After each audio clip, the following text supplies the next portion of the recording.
A woman disappears. The only clues are an incomplete eyewitness account and 3 dead men on a New York pier. The case takes a bizarre twist when investigators uncover a web of greed, deceit, and even more murder. 244 and responded to the triple homicide. A cold-blooded killer is on the loose. As police track him over 6 states, they are in a race to find a missing woman before more blood is shed and more people die. The solution to these brutal murders rests with a missing material witness.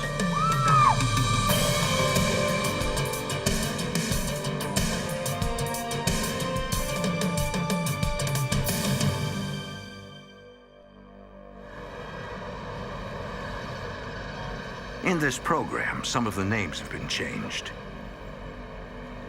New York City, Monday, April 12th, 1982. It was the end of the workday, and commuters headed for their cars at a parking facility on the west side of Manhattan.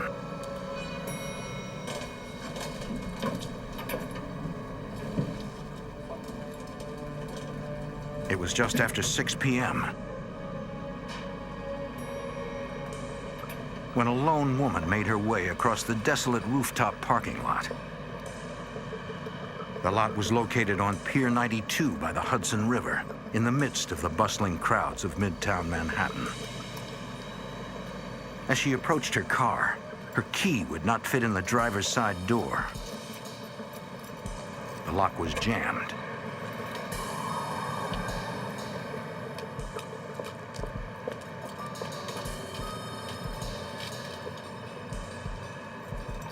She had no idea she was in grave danger.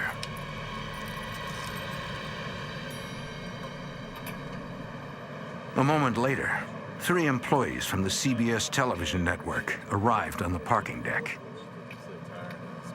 They had just gotten off work. As the 3 headed to their cars, they saw a man struggling to load a woman into a van.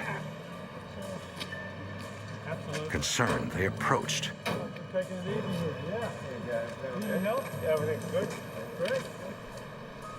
Another CBS employee, Anthony Silva, was trying to catch up with his friends.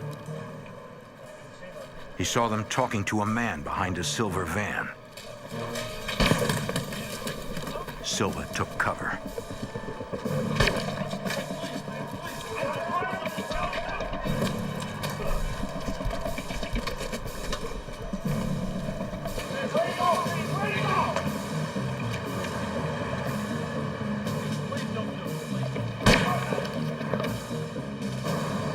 Silva tried to alert the parking attendant to the shootings taking place 2 stories above. But the man thought he said 3 cars had been hit. He was in no hurry to deal with it. Come on! Did you hear me? There's been 3 hits upstairs! As Silva pulled out onto 12th Avenue, he watched to see if the gunman would follow him. The van went the other direction. He rushed back to the parking attendant and insisted he call the police. 3 people had been shot. Hurry up! Okay.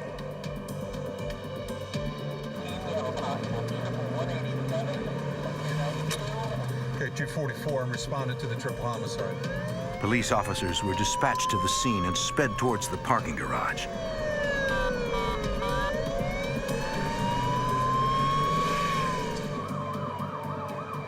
The crime scene was bloody and grim. New York Police Detective Richard Chartrand. Systematically, one by one, a search was done of each body. Each one was shot once in the rear of the head. with his small caliber gun.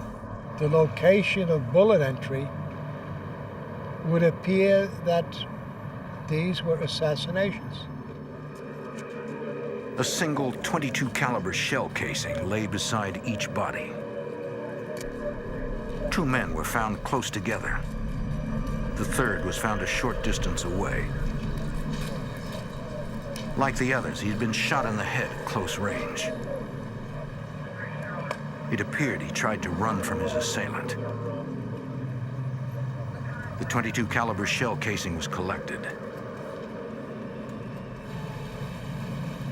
Police feared these weren't the only victims. We did an extensive search on the pier to make sure there wasn't a 4th or 5th dead body up there. We even had the harbor precinct come in and search the surrounding waters. We didn't want somebody floating that might have jumped off the pier to avoid being shot. Investigators found no additional bodies. Beside a blue car, they discovered several items. A set of keys, a purse, and a pair of women's shoes. Scuff marks on the back indicated the victim had been dragged. Blood was spattered on the pavement near the car. From the small amount, it appeared the woman was wounded, but how badly the officers could only guess. A detective took the keys found on the ground and tried to unlock the car. They wouldn't fit. Hey, Jason, I got a foreign object here. The lock was jammed with a toothpick. The passenger side door opened.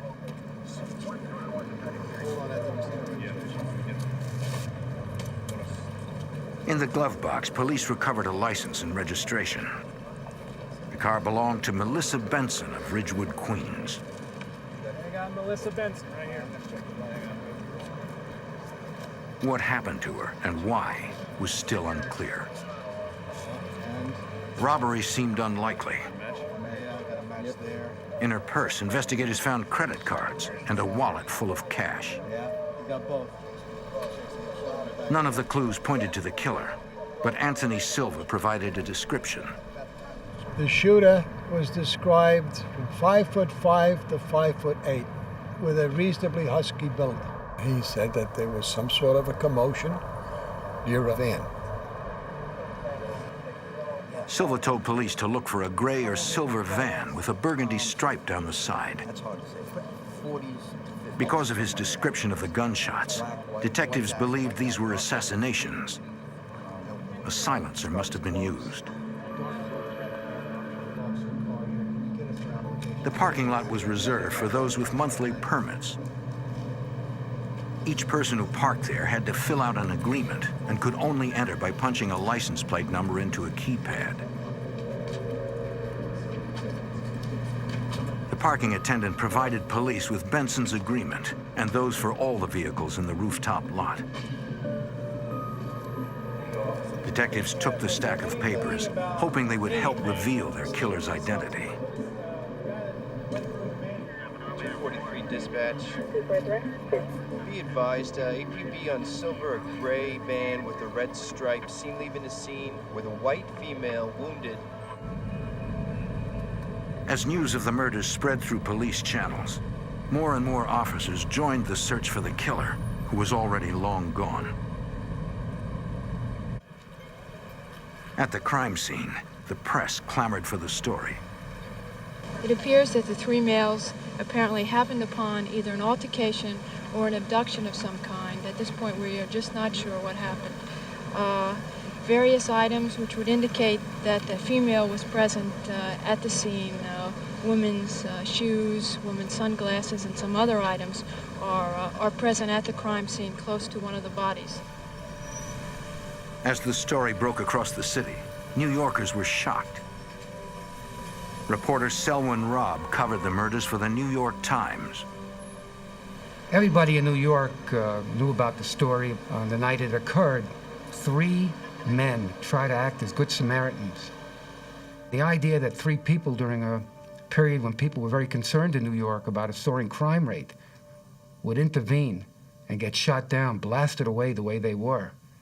So from the start, this was a case that was obviously going to draw a lot of attention. The grisly murders touched a nerve.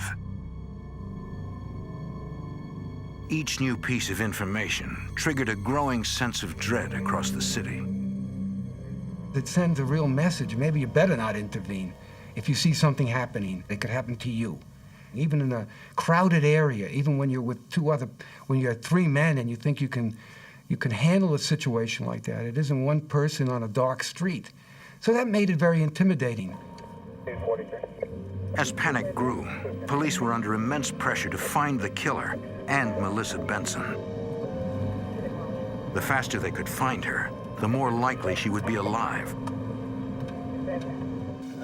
Yes, that's Melissa Benson. Officers first visited her current employer. She lives in a dark room right now. She usually... Melissa Benson worked in a camera store as an accountant. No, she left work the usual way. She punched out. Her co-worker told the officers before that she worked at a diamond company. Hoping to find some clue to Melissa Benson's whereabouts, investigators went to her apartment in Queens. The superintendent let them in. The super said he didn't know much about her.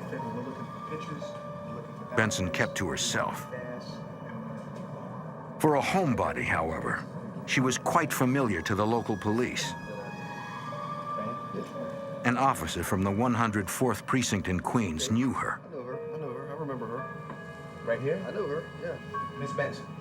She became a regular around the precinct after a friend of hers named Debbie Wong disappeared. About 6 weeks ago or so. Are you sure? Benson feared Debbie Wong was in grave danger. The woman never turned up. And now Benson was missing too.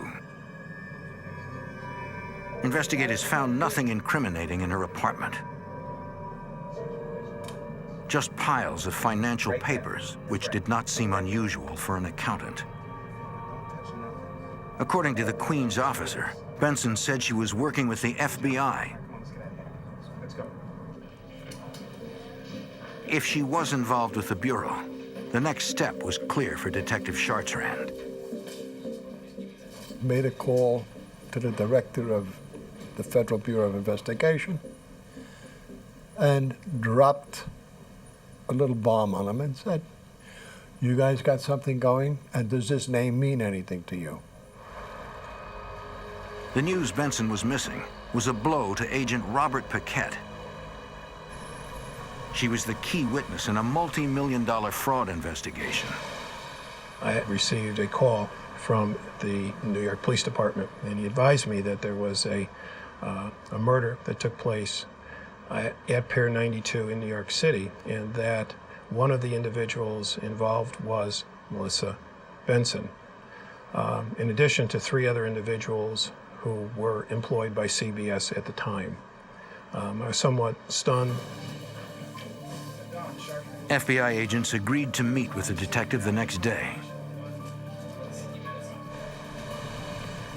NYPD detectives and officers patrolled the streets that night, searching for a silver or light-colored van. In the early morning hours, they caught a break. A van and driver matching the general description given by witnesses.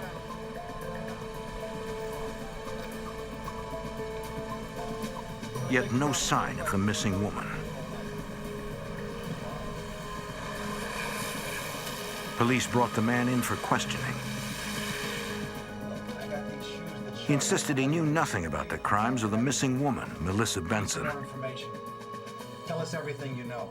He wasn't anywhere near the pier at the time of the murders.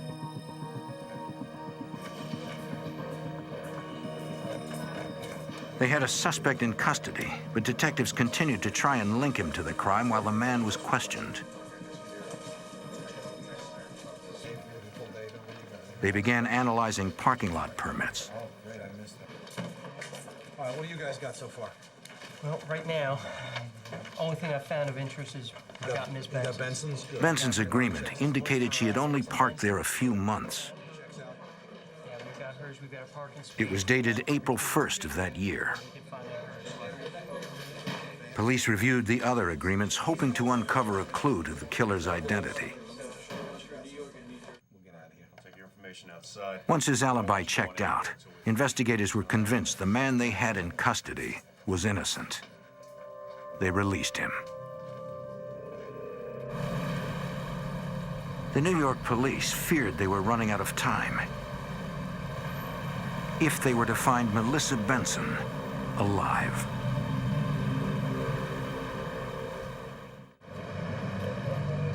On the evening of April 12, 1982, NYPD investigators were grappling with a brutal triple homicide. The bodies of 3 television employees were found in a parking lot atop Pier 92 on Manhattan's West Side, and a woman named Melissa Benson was missing. By the morning after the murders, the NYPD learned Benson was an important witness in a federal fraud case. They traveled to FBI headquarters to see if they could shed any light on the missing woman. Federal agents explained they had been conducting a fraud investigation for the past 8 months. It involved a diamond company in New York, which once employed Melissa Benson. They described how their case began to the New York detectives. I received a call from an investigator who was employed by the bank in New York City. They had believed at this time that Candor Diamond had defrauded their company of approximately $6.5 million. Candor Diamond Corporation was a family business owned by a man named Erwin Margolis. Melissa Benson handled his finances. Creditors recently discovered someone at the company falsified documents in order to secure million-dollar loans. The creditors were becoming suspicious, and an auditor was scheduled to inspect Candor's books. Good for it. Give me the 3 days. The next morning, the auditor from the finance company began to value Candor's inventory of precious gems and examine their books. I've got an inventory. The diamonds Candor had been buying up were worth more than $2 million on paper. It shouldn't take us long to get this done. We'll take it out. Now they were missing. Somebody must have been in here last night. I'm telling you. I'm going to have to call the police. Let me think. It must have been last night. Somebody must have been in here last night. Margolis told the auditor he feared they had been stolen. Somebody had to be in here. The finance company called the FBI. We interviewed numerous people that were involved with the company and those people that worked in the vicinity of Candor Diamond. And to a person, they all painted a picture of a company that was in trouble. Candor was forced into bankruptcy, but proving who specifically was responsible for the scheme would be difficult. FBI agent Don Richards knew he needed to find someone on the inside willing to talk. The Diamond District is a very, very closed community, and the only way that we saw that we could get into what was going on at Candor Diamond was to find somebody on the inside who was willing to talk with us. They chose Melissa Benson. She wanted nothing to do with them. She tried to pretend that she was really an innocent victim of this whole scheme. Benson avoided them for weeks. Then, suddenly, she asked for a meeting. Hi, don't get up. It was January 1982, 4 months before the mysterious shooting. She told the agent she was worried about a friend, a woman named Debbie Wong. Benson said she had gotten her friend a job as a bookkeeper at Candor Diamond Corporation in 1981. How much do you want? She told the agent Wong had recently disappeared, and Benson feared she might be next. As soon as Debbie Wong At the time, investigators weren't certain what to make of the disappearance. But now that Benson was also missing, the agents were concerned. Benson had always insinuated that Wong knew nothing about what was going on and that really all she did was hang out with her. So when she first disappeared, we didn't understand the significance of her disappearance. On March 25th, Benson pled guilty to federal fraud charges and agreed to testify and tell everything she knew about Candor Diamond Corporation. But the FBI had now lost their witness. For both the FBI and NYPD, finding Melissa Benson was priority one. The investigators headed to Queens to take a deeper look at Benson's missing friend, Debbie Wong. Detectives spoke with two teenagers who witnessed her abduction. Now, was he driving? On the night Debbie Wong disappeared, January 5th, 1982, the teenagers told police they saw a woman walking out of an apartment building. When she got to her car, they saw a man wearing all black rush from a van and throw a blanket over her head.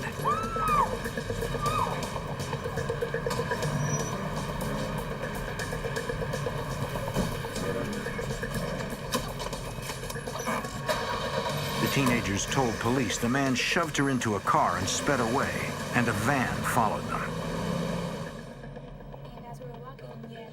They didn't get a good look at the abductor. 1 week after Debbie Wong disappeared, officers found her car abandoned in a lot on Manhattan's west side. The car bore few clues to her whereabouts, but police found disturbing evidence. Inside was a single .22 caliber shell casing. The evidence that most concerned police was found on the carpet under the back seat. A small, dark red stain that appeared to be blood. No body was found. The investigators were determined to confirm whether the Benson case and the Wong case were linked. They asked for the evidence from Wong's car to compare with the evidence gathered from the parking pier. One shell casing would be all they'd need. Ballistics tests confirmed what they'd suspected. The casing found in Debbie Wong's car was similar to those found at the parking garage. They'd been fired by the same gun. That shell casing matched the shell casings from the pier. So it would leave a reasonable person to say, there's a connection. At the lab, evidence from Debbie Wong's car was tested. They confirmed the dark stain was in fact blood. Genetic markers were consistent with Debbie Wong's blood type. Police now feared she had been killed. Whoever killed the three men in the parking garage and took Melissa Benson also abducted Debbie Wong.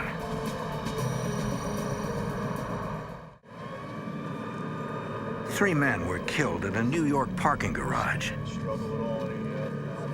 Police believed they were executed when they came to the aid of Melissa Benson. She was now missing, along with her close friend Debbie Wong. The two women worked in New York's Diamond District for a man named Erwin Margolis. His company was under federal investigation for fraud, and Benson was providing the authorities information about her boss. Investigators went to talk with Erwin Margolis. FBI agents visited the diamond importer at his home in a Westchester suburb. He told them $2 million worth of diamonds were stolen from his safe, and he had strong suspicions who took them. Mr. Margolis, do you mind if I ask He was certain Melissa Benson and her friend Debbie Wong were the thieves. evening of April 12th? Benson had seen the gems and knew the combination to the safe. Talk to everybody. He claimed he was innocent of any fraud. It was all perpetrated by Melissa Benson. Remember that? We was at the club. According to Special Agent Don Richards. Everything was her fault. She had orchestrated it. She had this strange illness. She was dying. She had been embezzling. She needed money for a cancer operation in Europe, and just on and on and on. The number of things that he came up with as to why she was guilty of doing all of these terrible things to Candor Diamond, unbeknownst to him. To try and corroborate Margola's story, agents visited Debbie Wong's husband at his home in New Jersey. He said he had last seen his wife on the day she disappeared. He admitted they had had a fight. She'd been there for about a year. He suspected something was going on with his wife and Benson. Melissa had given his wife a blue bag, and he wanted to find out what was in it. It was filled with stacks of documents related to the Candor Diamond Corporation. Debbie was furious he had seen the documents. My stuff! He told her to get rid of them. She said she had been holding the bag for Melissa Benson. According to Wong's husband, Benson had stolen the documents because she feared Margolis was planning to set her up to take the blame for his illicit schemes. She needed insurance. And she wanted to keep it safe. So she asked Debbie Wong to keep the documents for her.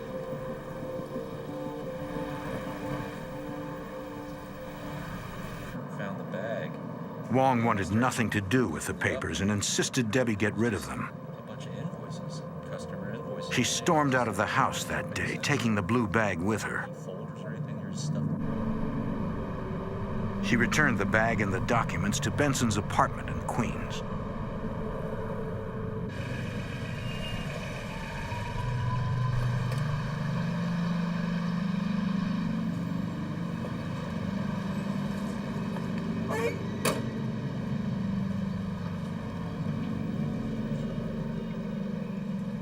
Miss Wong had visited Miss Benson's apartment in Queens this evening. She had called her husband and told him that she was leaving and was going to be on her way home. It was approximately 7 o'clock in the evening.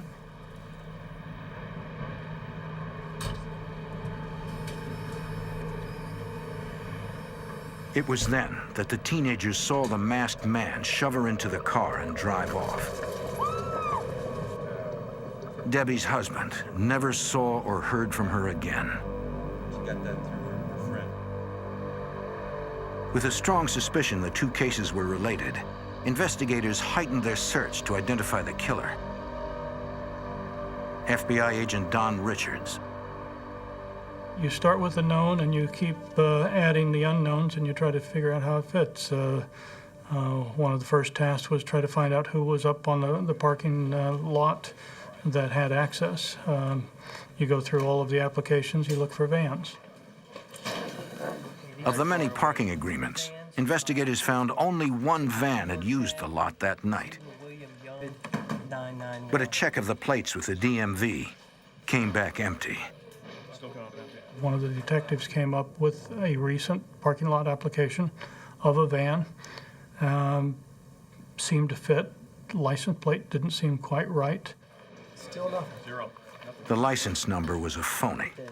When I was going through these, this is all The agreement, however, contained another clue. doesn't appear to be the same. And some of the information on there had been scratched out and redone. A second license number, which had been written and then crossed out, was barely legible on the page.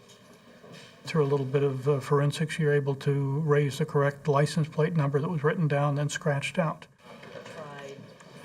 Investigators hoped this number would lead them to the killer. Boy. This time, they got a hit. The plate was registered to a man named Donald Nash. Nash had filled out an agreement for a silver Chevrolet van on April 6th, less than a week after Benson had applied. This is good. This is real good. You're on your way. And you can feel yourself begin to say, okay, we've got that initial break. We're on the right track. Police discovered he had been arrested 7 times in the last 30 years on various felony and misdemeanor charges. Donald Nash was now the prime suspect. And all of a sudden, the adrenaline starts pumping. You're feeling good. You're on the scent, and you're moving. And from there, you just begin to run that out as quickly and as thoroughly as you can. The FBI ran Nash's name and license plate through their own crime database and got another hit. Nash's van had been linked to an infamous FBI case known as the Pizza Connection. We found that that license plate had been spotted by an FBI surveillance team that was doing a surveillance on a meeting of some Genovese people in Queens. We didn't know its relevance.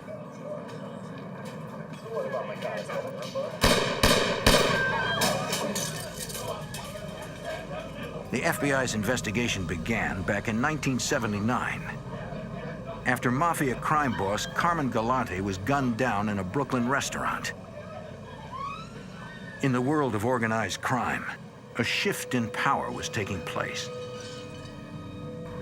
If Donald Nash worked for the mob, investigators feared they might never find him or Melissa Benson. The FBI stepped up surveillance outside pizzerias, bakeries, and other known mafia fronts. Agents collected license plate numbers of any and all cars parked in the area. They recorded the license plate of Donald Nash's silver van. For FBI agents, Donald Nash, with his possible links to the mob, seemed an even more likely suspect than their scheming diamond merchant.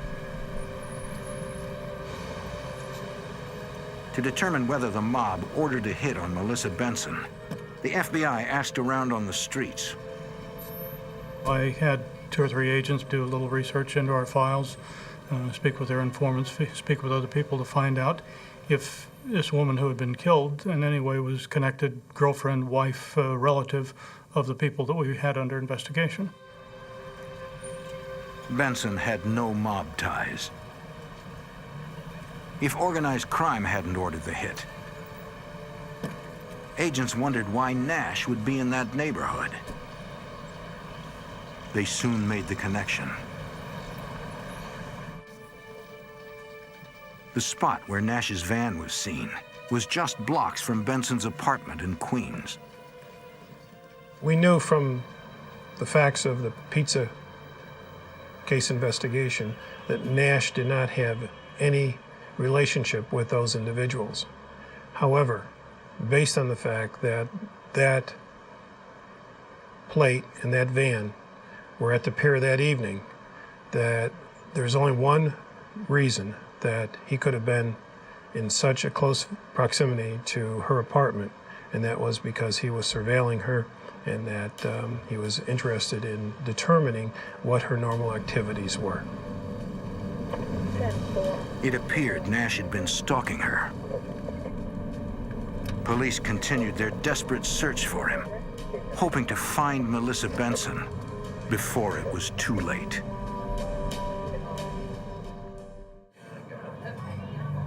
New York police and the FBI were investigating a disappearance of a woman they thought might be linked to organized crime.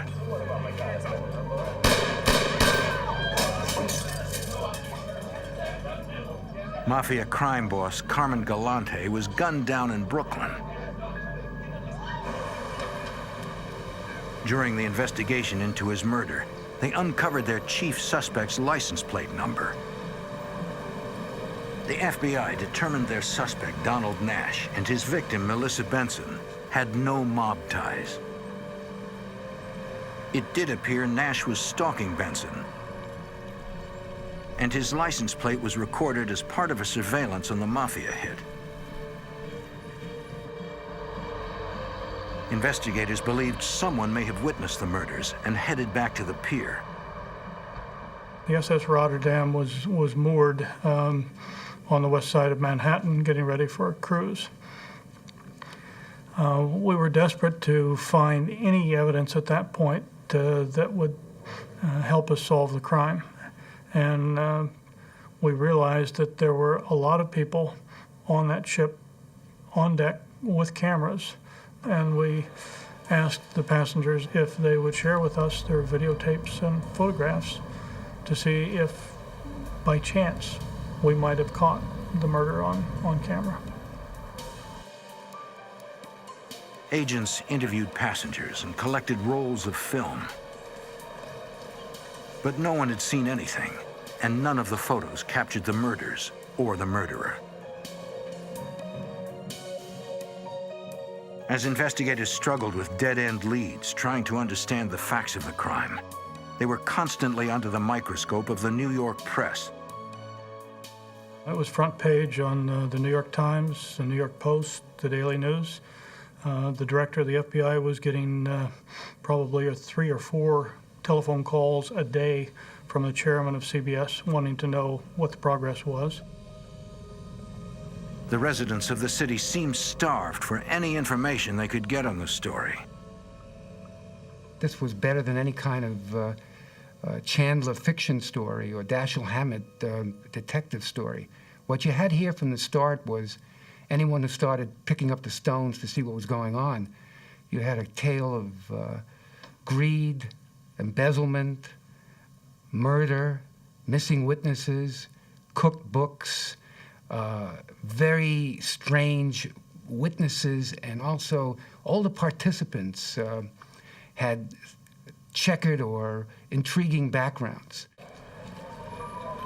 Melissa Benson had been missing for less than 24 hours when police received a call that a woman's body had been found in an alley located near Wall Street, a non-residential area that was often desolate after dark. It was the perfect spot to dump a body without being seen. Police scanned the area looking for clues to identify the woman's killer. It was a factory area, and there was cardboard boxes there. And it was quite evident that there were tire tracks on the cardboard, all of which were photographed and gathered up. Everything down there, even garbage, was gathered up to see if it would have any relationship to the incident. The tire tracks were a solid piece of evidence for police. But they wouldn't help unless they could find the killer's van. A payphone was next to the body. Police ordered records pulled for it. Maybe someone who had used it had seen the killer dump Benson's body. It was also possible the killer used the phone. Perhaps it held the key to finding the murderer. The body was sent to the morgue. Using dental records, it was identified as Melissa Benson. She had been dead for less than 24 hours. Cause of death, a .22 caliber bullet fired at close range into her brain. The ME determined her death was not instantaneous.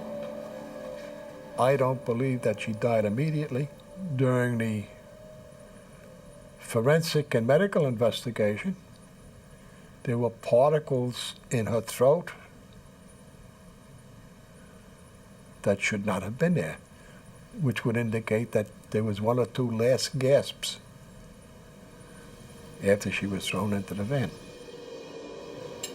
The medical examiner found metal particles, straw, bits of styrofoam, and tiny pieces of cellophane tangled in the victim's hair. None of those materials were found near Benson's body.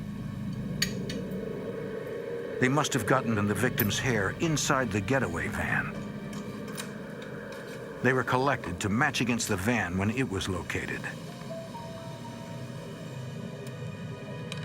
The .22 caliber bullet removed from Benson's body, with its distinctive lands and grooves etched around the outside, was compared to the .22 caliber bullets recovered from the men murdered at the parking garage.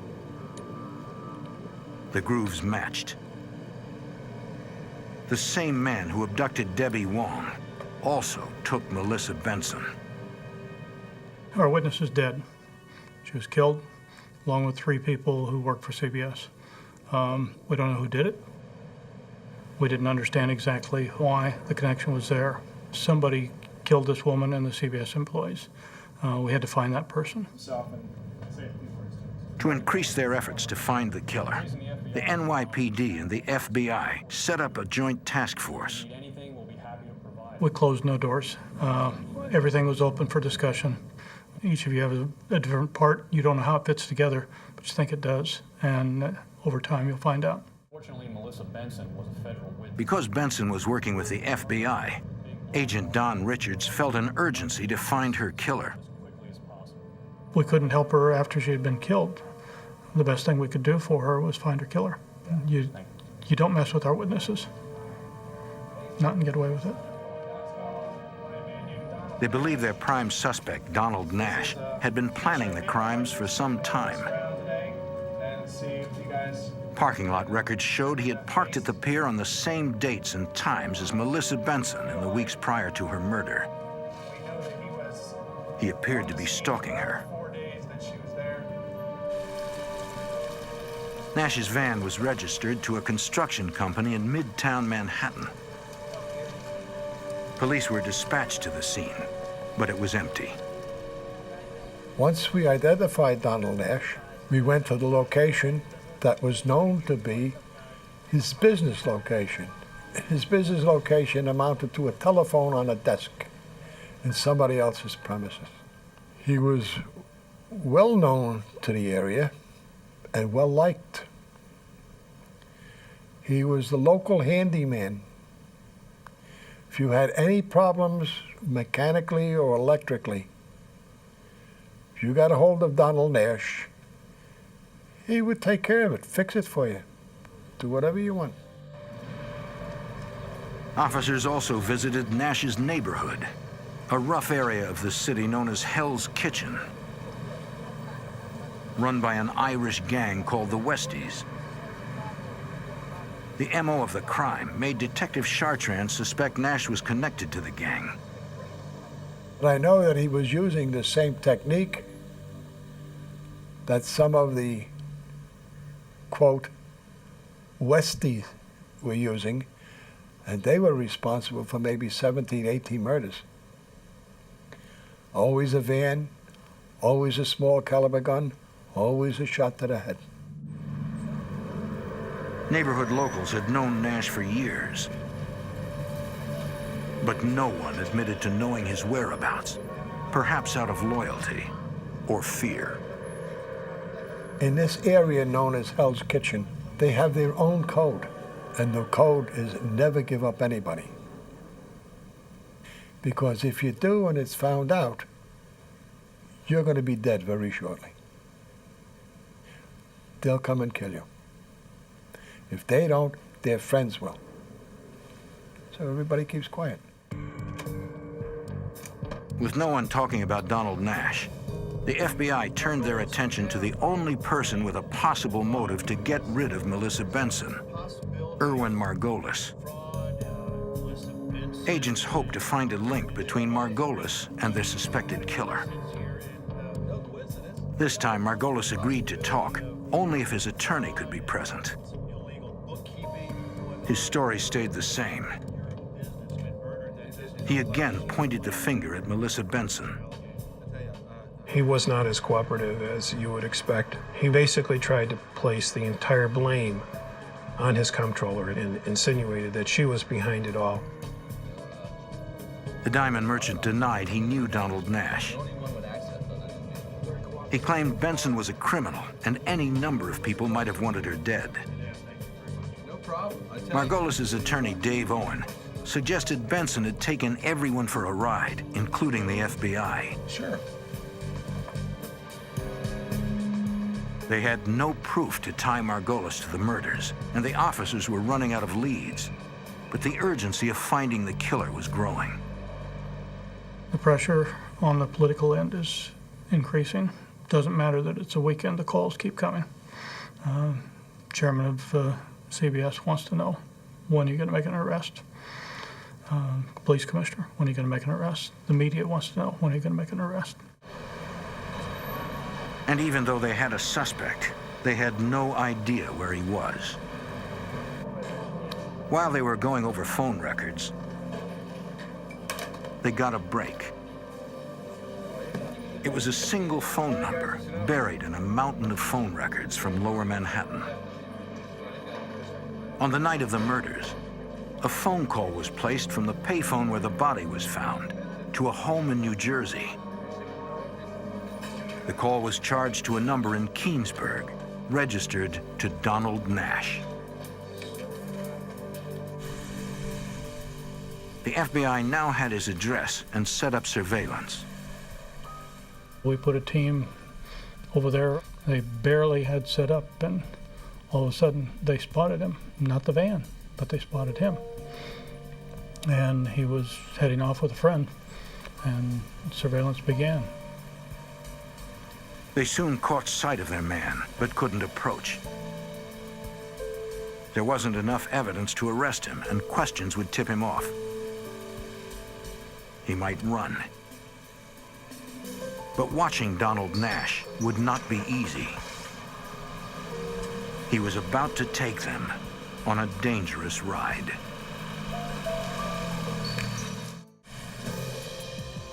In April 1982, the NYPD and the FBI joined forces to catch a hired gun. Donald Nash was believed responsible for at least 4 deaths and an unsolved kidnapping. The NYPD had tracked him to his home in Keansburg, New Jersey. Now the FBI took the lead. It was April 17th, 1982, 5 days after the murders, and they were on his tail.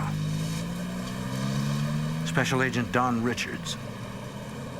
We don't have nearly enough to arrest this man. We can't even pull him over unless he's speeding. But let's find out where he is. Let's make sure that he doesn't slip away. At FBI headquarters in New York, agents got word Nash was on the move, traveling in a red Datsun with an unknown man. According to the DMV, the Datsun was registered to Thomas Dane, who also lived in Keansburg, just a few blocks from Nash. Agents tracked the 2 men to a nearby sporting goods store where they watched them load several large packages into the trunk. They could not identify the items. It looked like camping equipment. But the store also sold high-powered rifles and ammunition. They feared their surveillance might be turning into a cross-country or even global chase once Nash headed for the airport.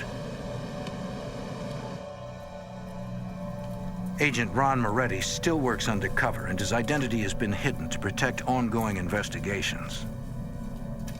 Nash proceeded to the Newark International Airport, where they went into the long-term parking area, and Donald Nash got into a black van.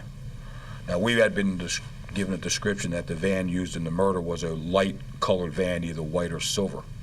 So we were looking for a white or silver van, but we also realized there was a possibility that someone might paint that van.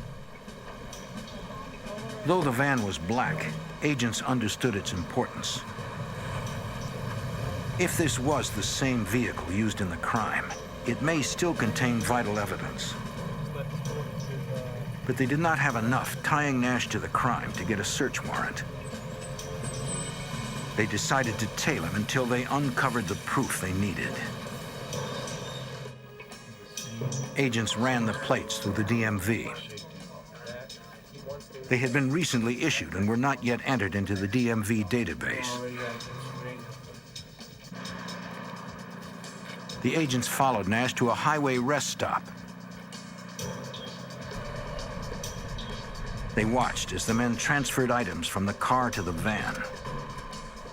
The black van doesn't have the plate on it. It should. It's the wrong color. It's the wrong plate. Is it the right van? One agent went forward to get a better look. The van had hunting decals affixed to the back. Nash might be planning a trip to some sort of rural area.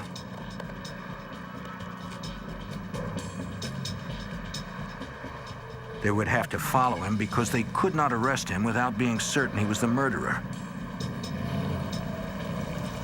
If the van didn't contain any evidence, they couldn't hold him. And if Nash was hired by someone, agents also wanted to find that man.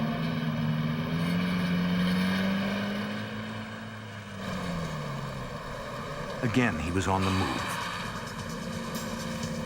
And the FBI was in pursuit. And I had been in constant communication with the surveillance team, and the only thing we had to go on was this van. I mean, if we didn't find the van we were looking for, we would have been in a lot of trouble. Yet within minutes, agents were faced with a dilemma. Team 1, I'm staying with the van, and Team 2, Copy, we're going to be staying with the Dotson. And it looks like we're coming up to the split right now. Roger that. You guys go ahead and stay with me. Red Dotson. They couldn't risk losing Nash and radioed for other agents to watch Dane.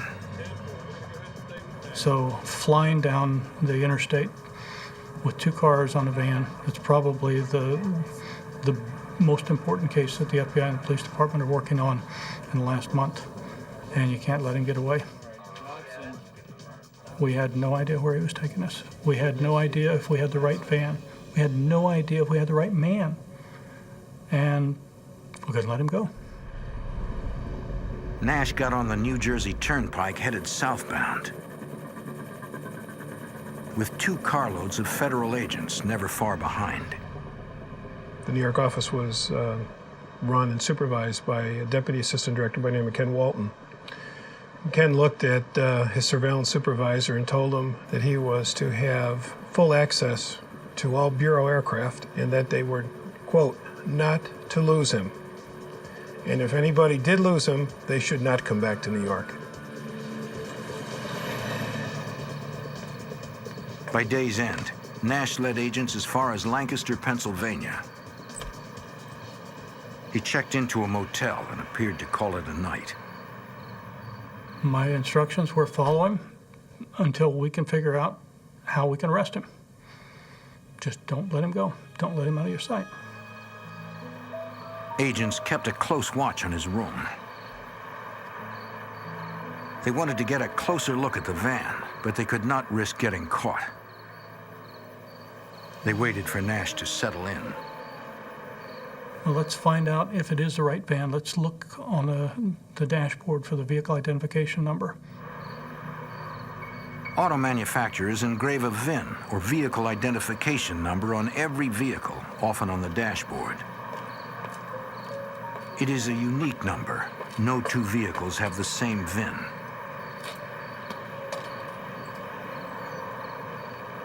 If the ID numbers for this van and the silver van were the same, the men would have their answer. This was their chance. Now, it's 2 o'clock in the morning. The van's locked.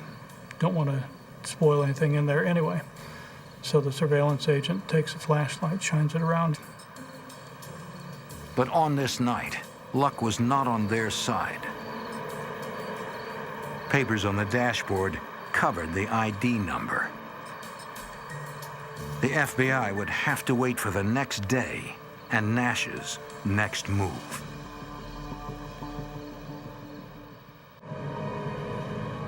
FBI agents in New York were investigating a diamond company owned by a man named Erwin Margolis. The FBI suspected someone on the inside was defrauding its creditors out of millions of dollars. They focused their attention on the company's comptroller, Melissa Benson. Then Margolis employees began disappearing. A woman named Debbie Wong was abducted outside Melissa Benson's apartment. After Wong disappeared, Benson became frightened and told the FBI she would cooperate with their investigation. Less than a month later, Melissa Benson was shot and killed. She was then loaded into the back of a silver van. 3 men tried to come to her aid and were brutally murdered.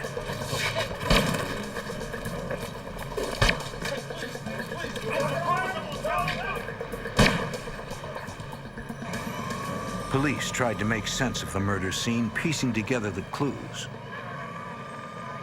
But they had little pointing them to the killer. The day after she was abducted, Melissa Benson's body was found in a New York alleyway. The murders were front-page news. New York Times reporter Selwyn Robb. Of course, a murder like this that happens in a very public area, 4 people killed during the evening rush hour, there's going to be enormous pressure. Police had only one solid lead in the case, and he was hundreds of miles from New York. They were following a man named Donald Nash. He was a suspected killer, but the investigators had no proof he was involved in the murders. They were ordered to keep a close watch on him. Special Agent Ron Moretti. Our surveillance team had to stay awake 24 hours a day because not only will they follow him when he was driving, but wherever he spent the night, we didn't want Nash to be able to leave without us knowing about it, so someone had to stay awake and keep an eye on the van the entire time. So it was taxing on our surveillance team. At the scene of Benson's disappearance, witnesses had seen a silver van. Nash was driving a black van agents suspected he may have painted. He's rolling. Let's go, let's go, let's go. Let's go, let's go, let's go. Let's go. Only looking at the vehicle's ID numbers would confirm their suspicions. But the number was obscured, and now Nash was once again in motion.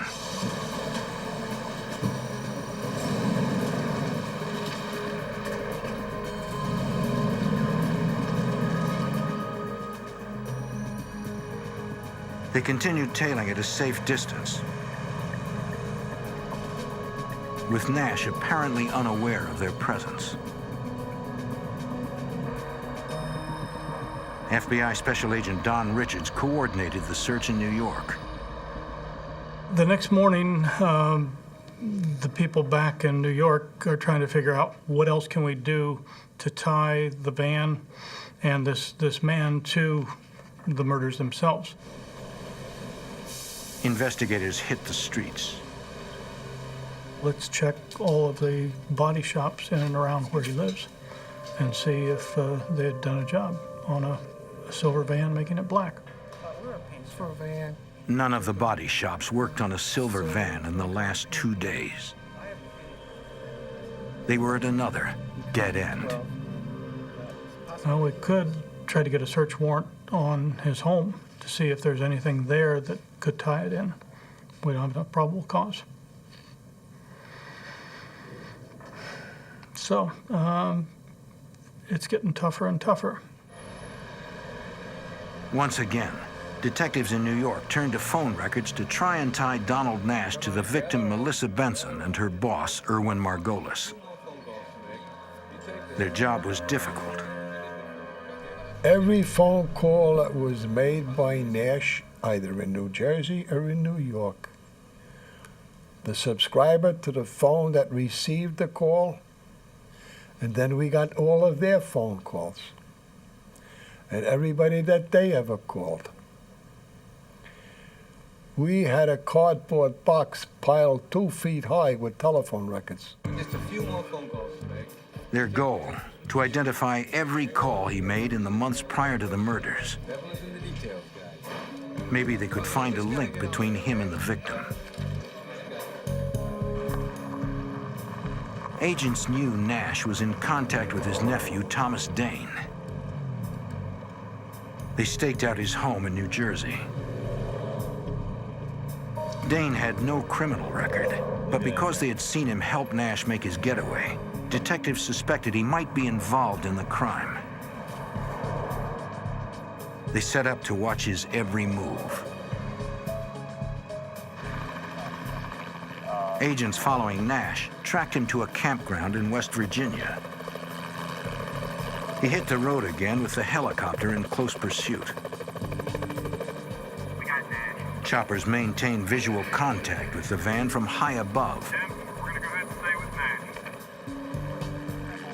allowing agents to hang back so they did not risk being spotted. They weren't certain he had killed Melissa Benson, but they believed he might be dangerous. Agent Don Richards wanted to make an arrest, and fast. So we said we've got to find a way to see if we've got the right van. From the air, the roof of the van appeared to be discolored. A lighter color paint was showing through the black roof of the van. Undercover agent Ron Moretti got the call. They could see that it was a lighter colored van underneath the black paint. So now we felt more confident that we had the right van. Nash had now crossed into Kentucky. The reports I was getting back from the surveillance team were he was getting into some backwoods area of Kentucky, and they weren't sure whether they were going to be able to continue following him. We were concerned that should they lose Donald Nash, we would never be able to find him again.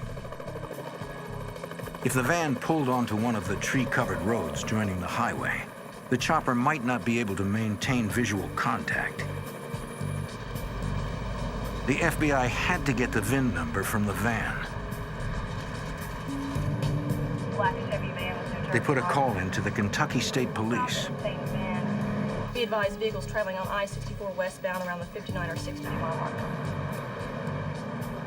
Kentucky State Trooper Steve Brote remembers the request. The FBI asked that we stop a van that was on I-64 traveling westbound and obtain the VIN number off of it. To the Kentucky State Police, the request sounded impossible. They said, realistically, you want us to put up a roadblock in the middle of an interstate highway, bring all commercial traffic to a screeching halt to see if you've got the right van. I said, yeah. Fortunately, they were friends of the FBI, and they said they'd give it a shot. And so a trap was set. Troopers established a roadblock and waited for Nash to approach. If they could see the VIN number when the van stopped and the numbers matched, the FBI would finally have what it needed. Proof the vehicle Nash was driving was in fact the infamous silver getaway van, cloaked in black. The FBI was tracking a suspected killer through Kentucky. They believed he had killed at least 4 people and possibly a 5th. He had pursued Donald Nash from New York, and he was now speeding westward on an interstate highway. The FBI enlisted help from yet another law enforcement agency, the Kentucky State Police. State troopers established a roadblock, hoping to get a glimpse of the VIN number of Nash's van. The FBI had been on his tail for nearly 72 hours straight, and he had done nothing to give them the probable cause to pull him over. If they stopped him without cause, and the van didn't contain any evidence of murder, they could never hold him. For 3 days, Nash had been the model citizen. He didn't even break the speed limit. The FBI and the Kentucky police were counting on their roadblock to give them the opportunity to read the VIN number.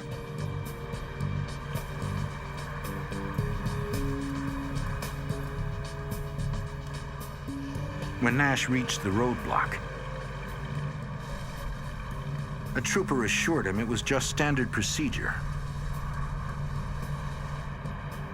But the view of the ID number was still obscured. Kentucky State Trooper Steve Brodt. Traffic was beginning to back up, so a decision was made to let him go in case something went wrong. We didn't want a bunch of traffic behind us that would be involved in any potential confrontation with him. They didn't get the numbers. The pursuit of Donald Nash would have to continue. Agents had to find another opportunity. Back in New York, police continued trying to find enough evidence to pull Nash over and make an arrest. Detectives had been piecing together months of Nash's phone records, looking for anything linking him to the murders. Then detectives found it. Nash had made several calls to a man named Dave Owen. Owen was Erwin Margolis's attorney. Nash had called him 3 times in recent weeks. The FBI brought Owen in for questioning. They thought they might have found the connection between Nash and Melissa Benson's boss. When questioned, the attorney insisted it was perfectly logical for Nash to call him. He had recently represented him on a minor fraud case. Special Agent Ron Moretti.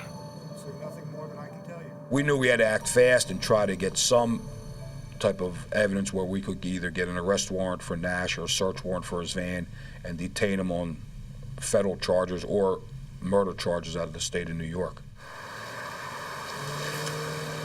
As the FBI was deciding their next move, Nash stopped of his own accord a few hundred feet up the road.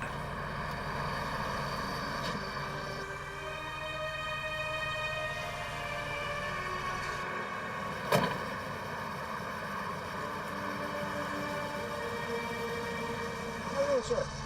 Fine. Have your license registration here? Yes, sir. Because Nash pulled over, the Kentucky State Police could ask to see his license and registration. You're not from these parts?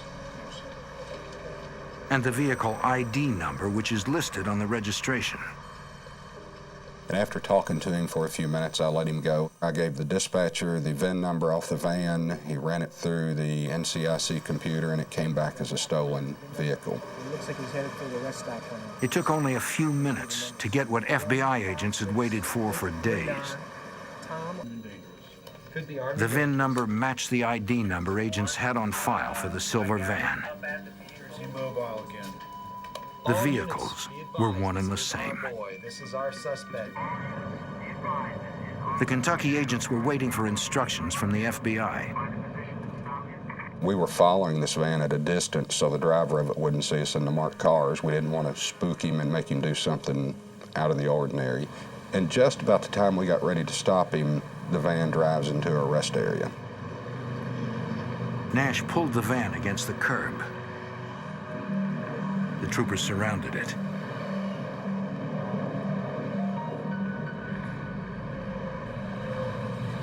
The report of the van being stolen gave them enough to make an arrest. There's always the potential for violence. He was a suspect in a murder, whether he knew it or not, where a firearm was used. You have to wonder in those circumstances, when I see him, what's he going to do? Throw the keys out the window. Do it. Put the keys out. He said, "What's wrong?" And we said, "Well, the van you have has been reported stolen." And he said, "No, there's got to be more than that. This many of you wouldn't be here for a stolen van." Nash's biggest concern was with retrieving his glasses. He was practically blind without them. He pressed the police to explain the real reason they were arresting him. We still did not want to tell him that he was a suspect in a murder at the request of the FBI, so we continued to tell him that he was being arrested for having a stolen van. I don't think he ever believed us.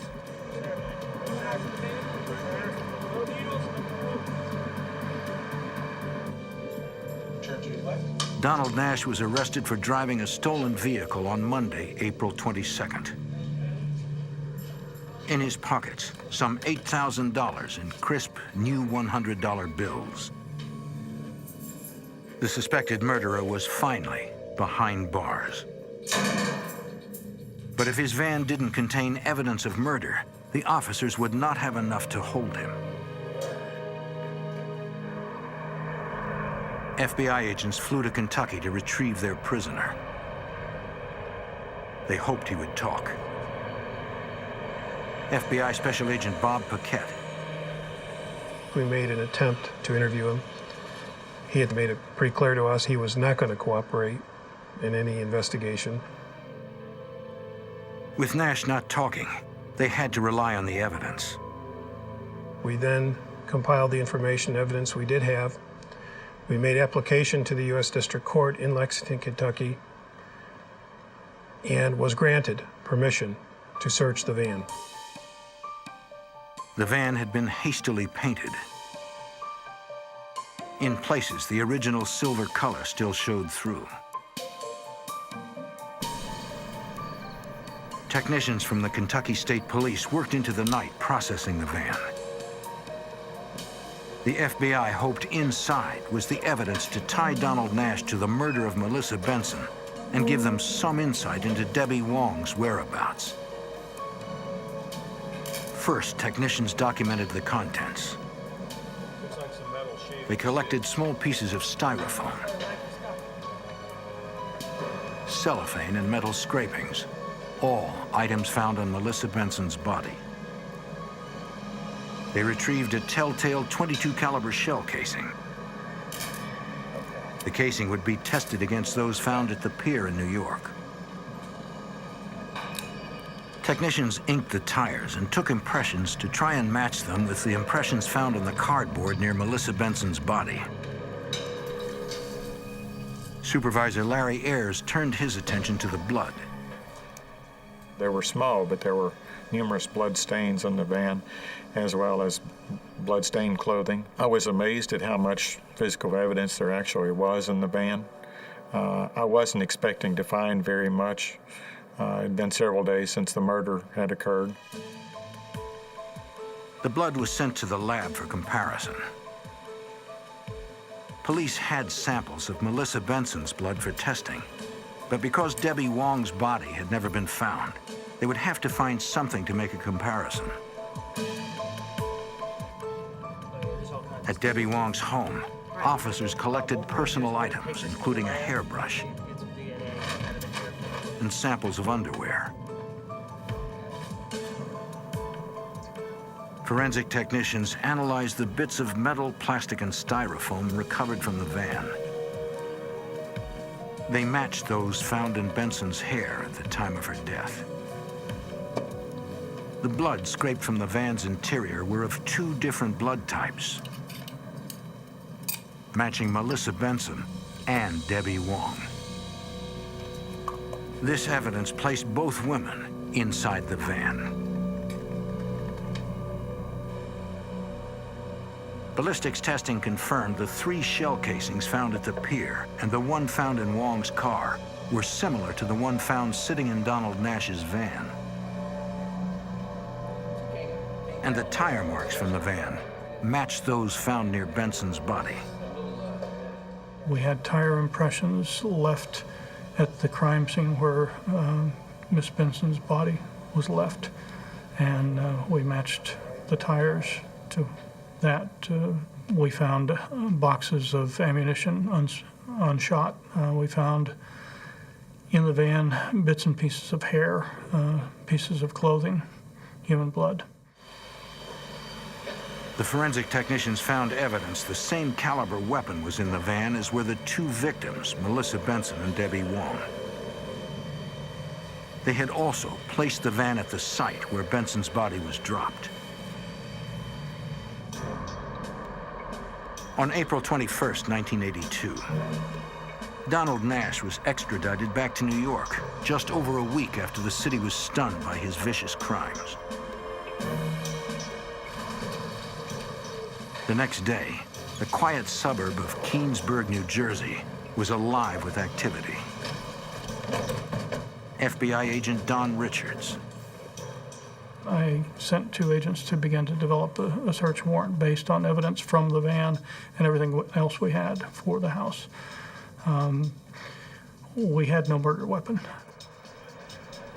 Without a gun, the case still had weak links. There was a small creek out behind Mr. Nash's house, and we thought there was a good chance that he may have thrown the gun into that creek.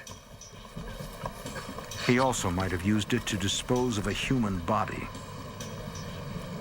Scuba teams from the FBI, NYPD, and New Jersey police donned gear to search a wide stretch of the creek. Law enforcement searched Nash's home and his garage. Inside, spray paint and a large outline on the floor spoke volumes. In the garage, we found black paint, some tape, some newspapers that had black paint on it, black paint spray cans. It was on the walls, and it was in a perfect rectangle. Looked like about the size of a van. It must have been here Nash executed a shoddy paint job, transforming his silver Chevy van into a mysterious black vehicle. While scanning the perimeter of the garage, agents made an unusual discovery. A bullet hole had punctured one of the walls. But even stranger, the wall on the inside was undamaged. Wait. Back and forth, they looked outside and found the hole, looked inside and could not. Undercover FBI agent Ron Moretti. The laboratory guys then took a tape measure and measured the outside of the garage, and they went back on the inside and measured the inside of the garage and found it to be a couple feet short on the inside than it was on the outside. It became clear a secret room existed somewhere behind the wall of the garage. A hidden door led into a dark crawl space. As agents crossed the threshold, they were prepared for anything. Construction supplies, an arsenal, or the final resting place of Debbie Wong.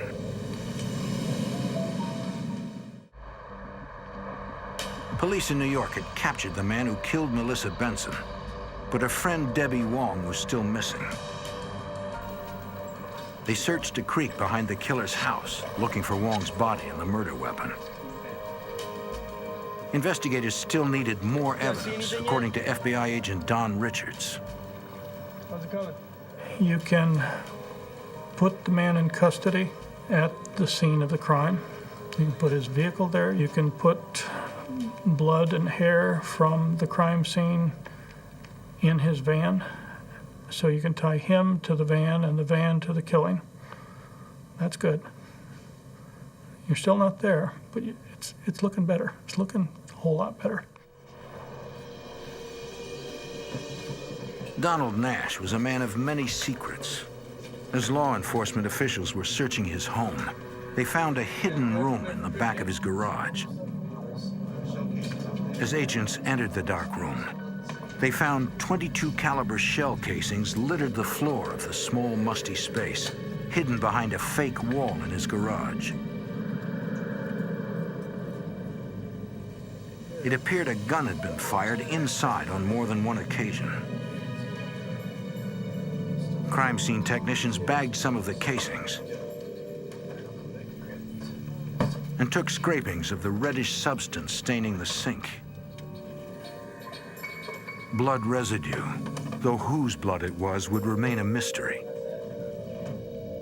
Forensic tests would reveal it to be a different blood type than either Benson or Wong. Donald Nash may have used this room to dispose of other bodies. Undercover FBI agent Ron Moretti. It appeared to us that he had used this room to either dispose of bodies or clean up his van, which would account for the blood being found there. In the creek behind the house, the murky waters were slow going for the divers. Handfuls of mud had to be sifted inch by inch. It was as muddy as the Mississippi, and you could not see your hand in front of your face, so it became a groping along the bottom. But persistence paid off. More .22 caliber shell casings were unearthed. But their next big break came once again from phone records. Police had spent a week analyzing a stack of phone records 2 feet high. Payphones, Nash's phones, and now the phones of Nash's relatives and known associates. They learned weeks before her murder, someone had called Melissa Benson from the home of Nash's nephew, Thomas Dane. Agents asked him to come down to headquarters. Benson's number was unlisted. Police wanted to know how Dane had gotten it. He insisted he never called her and knew nothing about the woman. But as the meeting wore on, Dane wore out.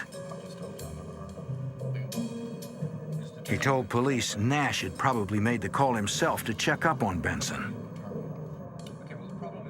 For detectives, the big question was how Nash knew the number. Nash wasn't talking, but his attorney was. As the FBI's case strengthened, Dave Owen agreed to cooperate. Finally, he caved in and admitted that he was the one who arranged the meeting between himself and this hitman, and was the go-between between Erwin Margolis and the hitman. Understand? Investigators had finally confirmed the link between Donald Nash and Erwin Margolis. She needs to be gone. Dave Owen introduced the two in 1981, shortly after Margolis went bankrupt and learned he was being investigated by the FBI. Someone in his organization was talking, and Margolis wanted to know who. He suspected Melissa Benson and Debbie Wong were cooperating with the feds. He felt that Miss Wong was the weaker of the two women, and if anyone would be cooperating, it would have been her. So I think, in theory, we believe that he had her killed first, believing that she probably was, even though he had no reason to accurately identify that she had met with the FBI. Margolis' suspicion cost her her life.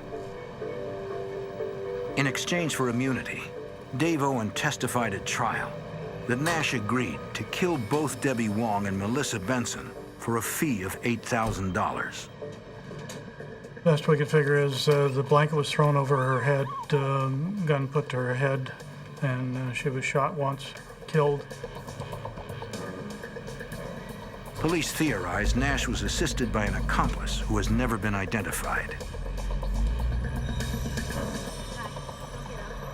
With Wong out of the way, investigators believe Margolis went after Melissa Benson. He hired a private eye to tail her. Margolis was a paranoid man, and unfortunately for Miss Benson and the FBI, apparently the private investigator saw her go to a meeting with an FBI agent. Nash tracked Melissa Benson. He chose Pier 92 as the perfect isolated spot for murder. Special Agent Bob Paquette. We determined that most likely the shooter had been stalking and trying to develop details of the victim's activities, and in fact probably was just looking for the right time and day to complete this murder. He pulled into a space next to Benson's car on the rooftop lot.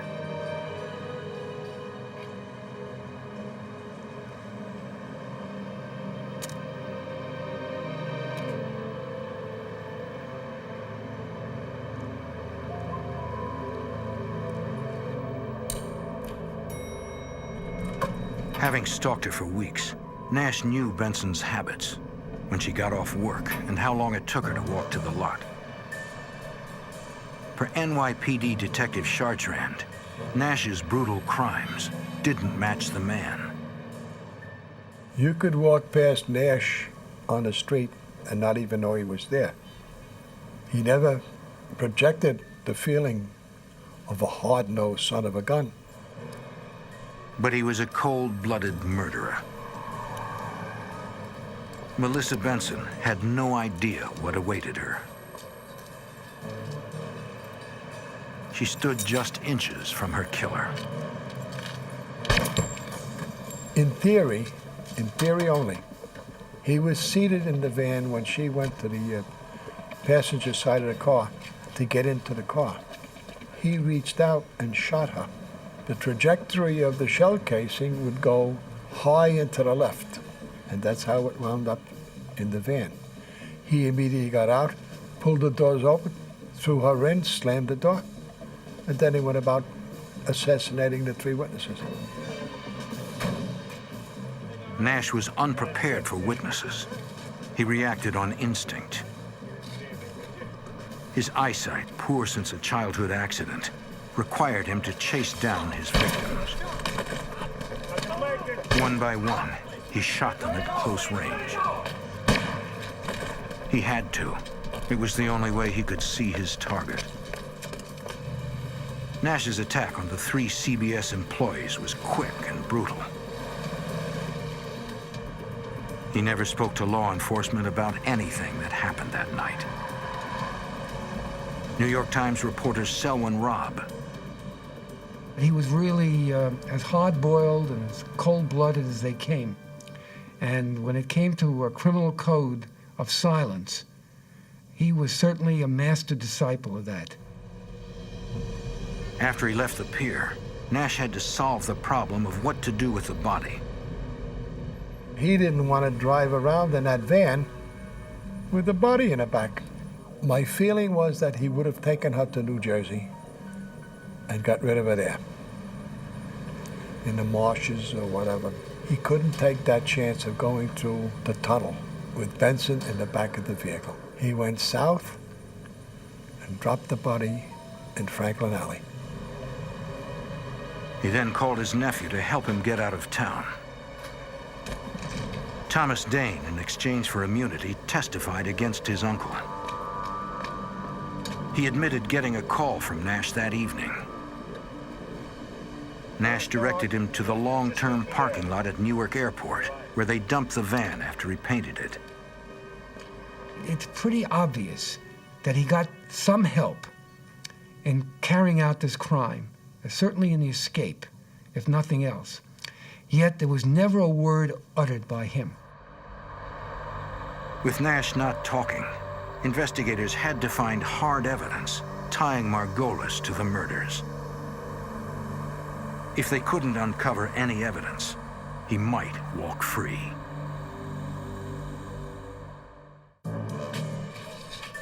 Melissa Benson was abducted from a rooftop parking garage in Manhattan. 3 men came to her aid and were all shot at close range.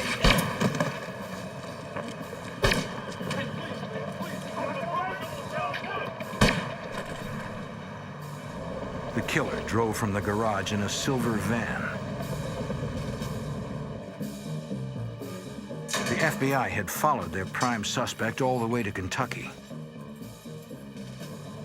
They felt confident they had the shooter in custody, but he was a hired gun. They suspected diamond merchant Erwin Margolis hired him to kill Melissa Benson and her friend Debbie Wong. They had testimony that he was behind the murder, but they had no hard evidence. The break investigators were looking for came several months after Donald Nash's arrest. Detective Chartrand was called to Melissa Benson's apartment. Relatives packing her belongings found a blue bag filled with documents from the Candor Diamond Corporation. Even after death, Melissa Benson was not silenced. Usually Investigators believe Debbie Wong returned the bag to Benson the night she disappeared. Benson secretly held on to it, not even revealing its existence to the FBI. The Internal Revenue people and the FBI presented all of those documents in the case of fraud against the principal of Candor Diamonds. It's all written out here. She left all of this behind. So she was holding the hammer. Her efforts were not in vain. Erwin Margolis and his associates were arrested in May 1982 on federal fraud charges. Margolis was convicted of fraud and 2 counts of second-degree murder for the deaths of Debbie Wong and Melissa Benson. He was sentenced to 25 years to life for each of the murders. But jail didn't stop Erwin Margolis. He was determined to get even with his enemies. While he's in jail awaiting trial, through one of the other prisoners, he starts looking for a hitman. He wants to kill the prosecutor.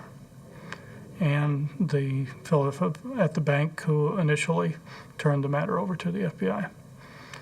So we thoughtfully learn about this through a jailhouse informant, and an FBI agent posing as a hitman meets with him as a visitor, and he lays out the deal of how he wants these people killed and what he's willing to pay for it.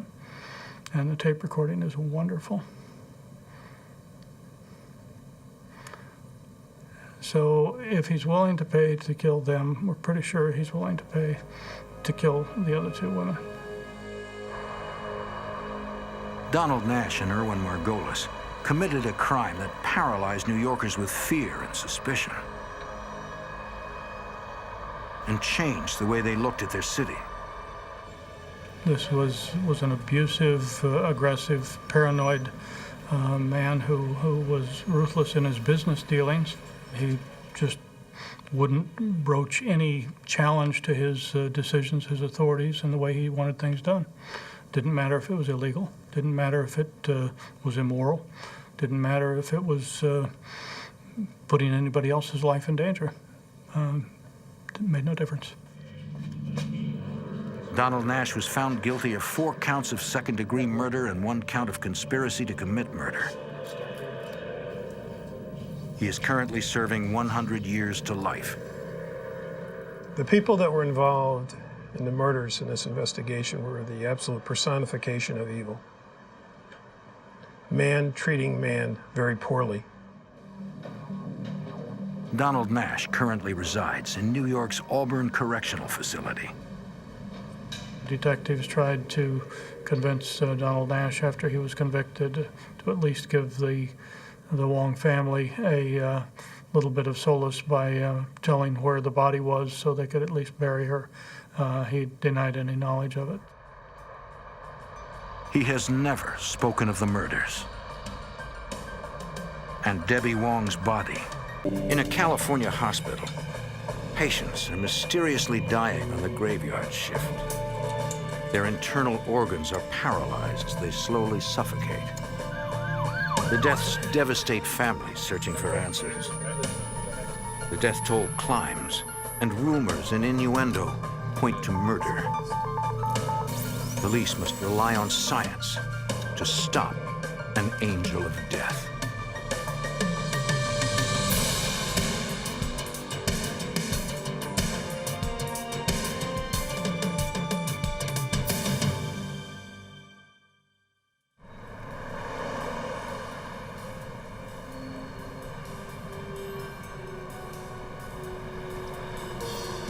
In this program, some of the names of the participants have been changed, as well as the name of the hospital.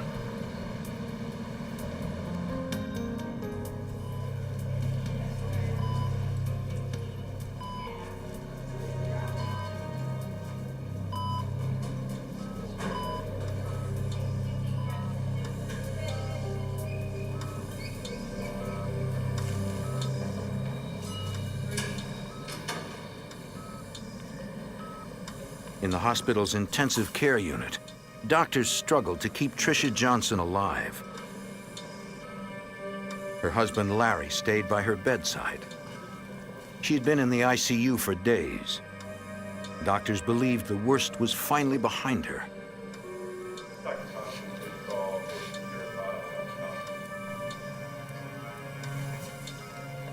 Around 3:00 a.m., he went to get a cup of coffee. As he left his sleeping wife's side, he had no way of knowing it was the last time he would see her alive.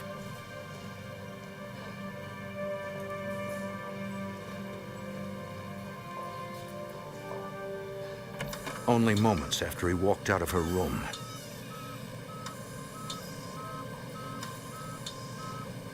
Tricia's vital signs began to plummet. The nurse's station was alerted. She was in full arrest. The trauma team rushed to Tricia's room. Her heart had stopped.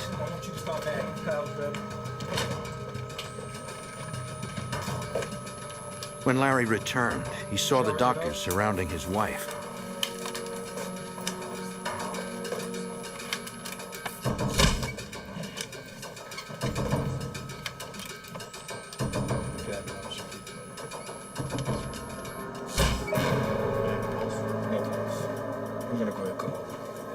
There was nothing else they could do. 247. She was dead. Respiratory therapist Bob Baker had become accustomed to sudden deaths in the ICU. We do work around a lot of emergencies, a lot of death, a lot of sadness. We've had patients that we thought were stable, and all of a sudden they died. The staff at the ICU worked with patients who were on the edge between life and death. They're in a very fragile state. We're there to monitor the life support systems they're on and care for them. Many of them, we stabilize them, and they're very predictable. And then there's the other group of patients that are very unstable. Some of the patients were placed in the ICU to recover for a few days after routine surgery.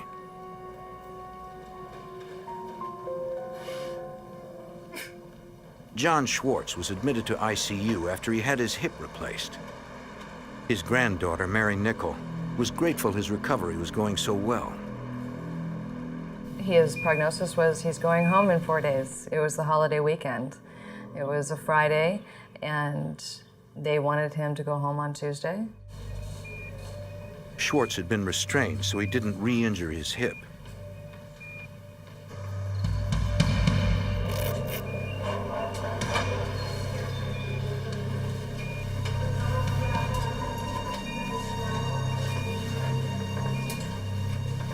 When a nurse went to check on Schwartz later that night, he found him on the floor.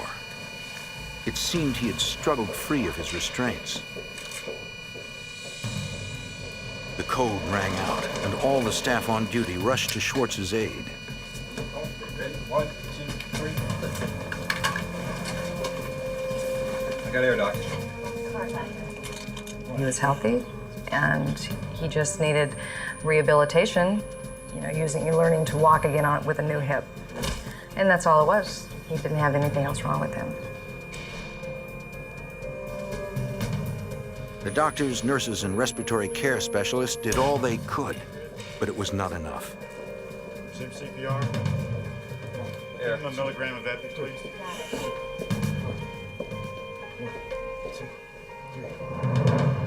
Stop CPR. Schwartz died 15 minutes after he was found. Mary Nickel was shocked. Let's call it 137. I wasn't ready for it.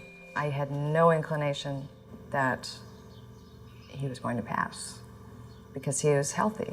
He had a good heart. It was extremely unusual for someone to die after a routine hip replacement.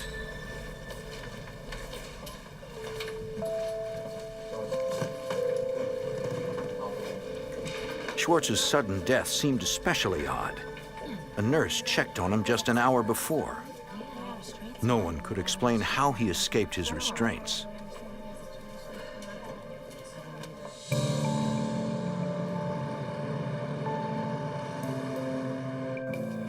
The rising number of strange deaths bothered the respiratory therapists as well.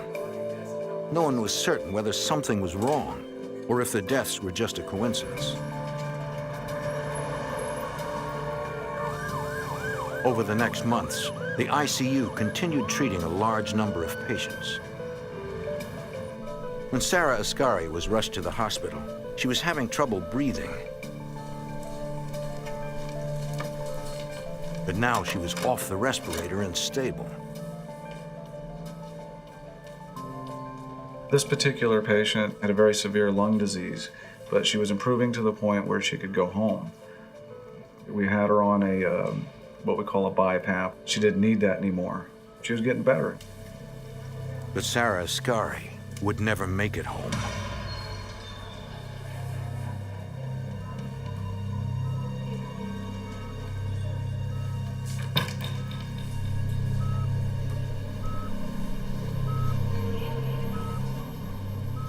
At 4:10 a.m., her respiration rate suddenly shot up. 4 minutes later, she stopped breathing. Patient attending second floor nursing station, please. Then her heart stopped. She's got a Sicily on the monitor. Can you check her breath sounds, please? Yes, can we help you? The patient had a do not resuscitate order, so the staff could not make any attempt to revive her. Sarah Ascari was dead. Okay, let's just get her prepared. I'll call the resident to pronounce her. I'll call the attending. If you could put the family in the waiting room so we can have a conference and just make it ready.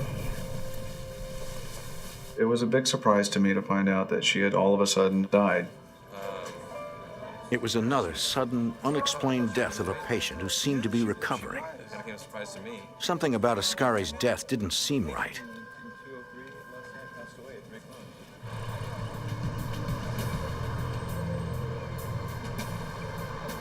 Place any orders. The strange deaths concerned Bob Baker. His suspicion grew when he came upon a used syringe with a vial of drugs taped to it in one of the hospital's storage rooms. Well, I don't know. According to procedure, this isn't. He thought it might belong to one of the labs, but they told him they didn't keep anything in that storage room. They're never supposed to be sitting out. When I found out that it didn't belong to the bronch lab, I thought, well, maybe somebody's abusing. This was a violation of procedure. Narcotics were kept in a locked refrigerator.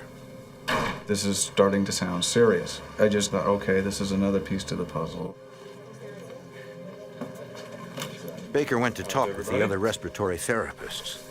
If one of them was abusing drugs, he wanted to get it out in the open. Found a used syringe, a vial of morphine taped to it up in the equipment room. His co-workers thought it might have been an oversight and dismissed it. Baker wasn't so sure.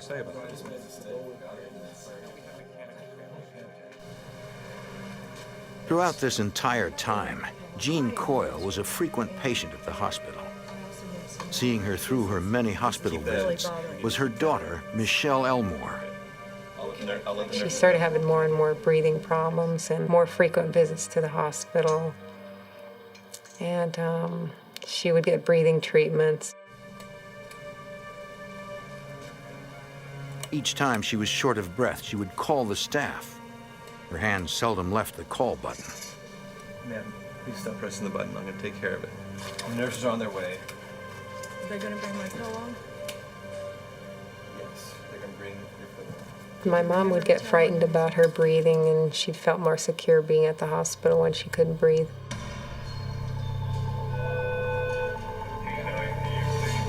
At 2:05 a.m., Jean's blood pressure dropped to 0. Minutes later, she went into respiratory arrest. All right, I need some ventilations here, just not breathing. Breathe. Just do a quick one, buddy. Everybody clear? She's in fifth.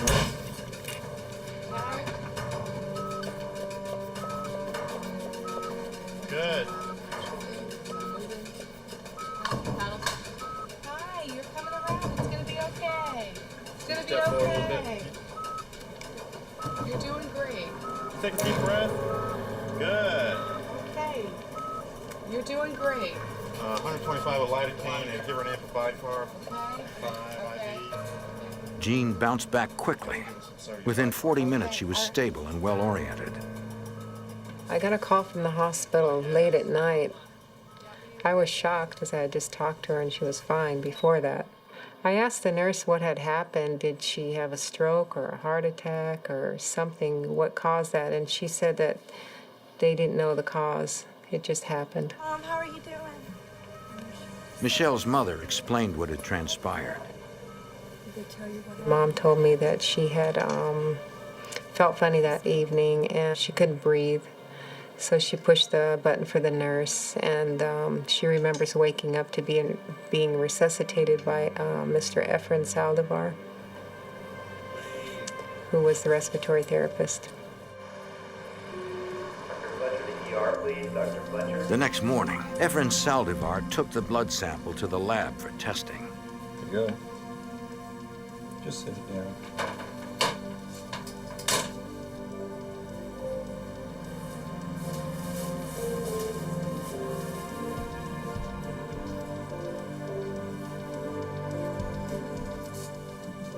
Baker tested it to measure the amount of oxygen in her blood at the time of her arrest.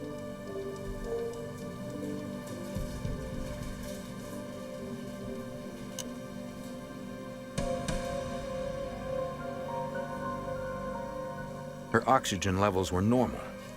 This was highly unusual for someone who had suffered a heart attack and nearly died.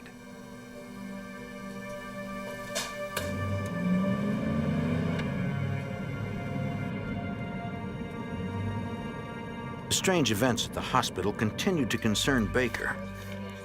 Jean Coyle's attack occurred on Efren Saldivar's shift. He was a kind of a bad luck guy, you know. Was Efren on, you know, because it's bad luck because patients die when he's on. The next morning, as he was leaving, Baker got some startling news from another respiratory therapist named Everett Weir. Well, she was. We're walking out to the car and we were talking about golf, and he says, "Oh, you know that patient? Efren did that, killed her." I know about Efren and his magic syringe. His magic syringe. Yeah. I don't know. He told Baker rumors were going around Saldivar killed one of his patients. To go in and kill a patient with by using a magic syringe just didn't seem very real to me. No, hang on a second. See, I've been hearing all these rumors about you around the hospital, but I haven't been listening to them. Don't look at her, look at me. My concern was with exactly what was Efren doing. It made me mad that he would have anything to do with my patient at all, because I didn't like his therapy and I didn't like him. Baker told Saldivar to stay away from his patients. Understood? Baker decided he had to do something. I heard it frequently enough, and it was just shortly after I had been told about my patient up in CCU that Efren had killed my patient. It was just a little while after that I said, you know what, this sounds serious. We need to bring this to somebody's attention. In April of 1997, Baker went to his boss and told him about the rumors. There's been some rumors going around. I said, in short, people are saying that Efren's killing his patients. They told me that he killed this one particular patient in CCU, and I could get you the name if you need it. Baker had made a serious accusation, but the idea someone was killing patients in the hospital seemed impossible to believe. A string of unexpected deaths at a California hospital sparked rumors that one of the respiratory therapists had a magic syringe. The rumors all centered around one man, Efren Saldivar. To try and confirm or refute the rumors, hospital officials tallied the deaths on Saldivar's shifts over the past year. They compared them to the number of deaths at other times, but found nothing statistically unusual. Respiratory therapist Bob Baker had brought the rumors to the hospital's attention. They tried to match up the days that Efren was working, and did more patients die that night than when he was off. There was no big difference or big increase in patient deaths. They just dropped it at that point and said, well, you know, there's nothing to it. The hospital could find no link between any of their employees and the deaths. The ICU remained busy. Myrtle Brower was admitted after coming down with pneumonia. She was being cared for by her great niece, Vicki Lowry. When we took her to the hospital, we figured she'd be home in a couple weeks. I expected to bring her home for her birthday.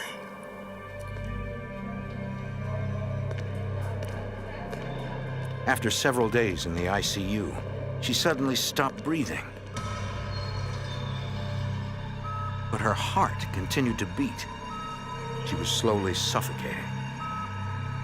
The puzzling deaths were difficult for the families to accept. When you care about your loved one, you bring them into the hospital, you expect them to be taken care of. You go home that night knowing that they're safe and being taken care of by professionals. And you take solace in knowing that life is sacred to the people who work in that institution. And we're going to do everything we can to help your relative and care for them. Hospital officials were aware of the rumors that something strange was going on, but did not have enough information to do anything about it. That all changed when an administrator received an anonymous call. A man claimed a lady friend on the hospital staff told him a respiratory therapist was helping patients die.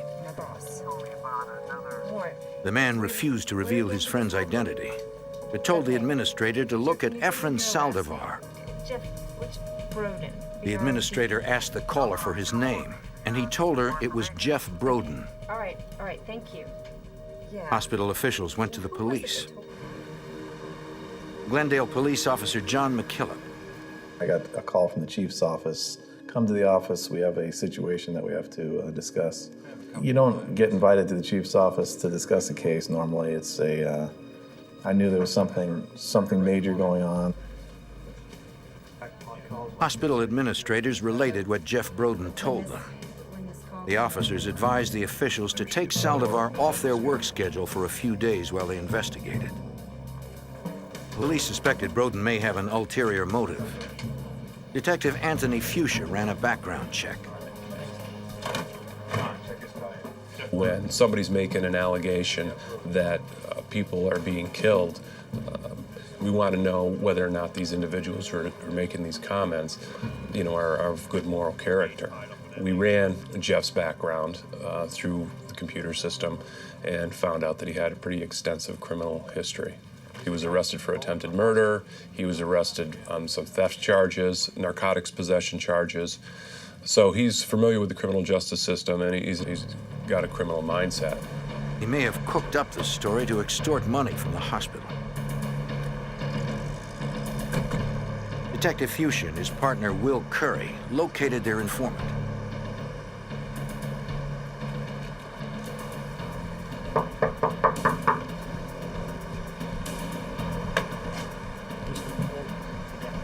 I'd like to talk with you about some claims over at the hospital. But Broden changed his story. He told them everything was a big misunderstanding. He must have heard wrong. Nobody was killing any patients at the hospital. I ain't got time for this. No disrespect. When he slammed the door in our face, Investigator Curry and I just kind of looked at each other and said, this isn't the place to start. We're going to have to find another, individual to talk to see if we can, work this from a different angle.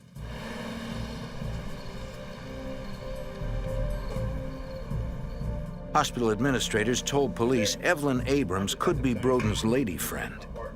She often worked the graveyard shift with Efren Saldivar. She said there was no basis to the rumors, that it was all just rumor, and that she had worked with Efren for a very long time, and she didn't believe that he was capable of doing anything like that. Abrams went on to explain she'd been involved with both Jeff and Efren. To Anthony Fuchsia, this seemed to explain the entire situation. We've already had some questions. There was a consideration on our part that maybe the fact that Efren was having a sexual relationship with Evelyn may have been the motivation for Jeff to make the call and allege that Efren was doing this as a way of getting back at him. She told the detectives Jeff must have made up the story. We were of the opinion that it was just one of those vicious rumors that sometimes occurs in the workplace. maybe this was just all rumor and innuendo, and that in fact there was really no basis to the allegations. Investigators questioned Bob Baker. He insisted they meet outside. We talked to him out in the parking lot at the hospital. He had told us that particular night about a prank that he had pulled on Efren along with another respiratory therapist. Baker told them about something strange he found one night while he was working the graveyard shift with Everett Weir. They decided to play a trick on one of the other respiratory therapists. They were rigging up his locker so that when he opened it, he would be covered with flour. They had taken some things from his locker and needed a place to stash them.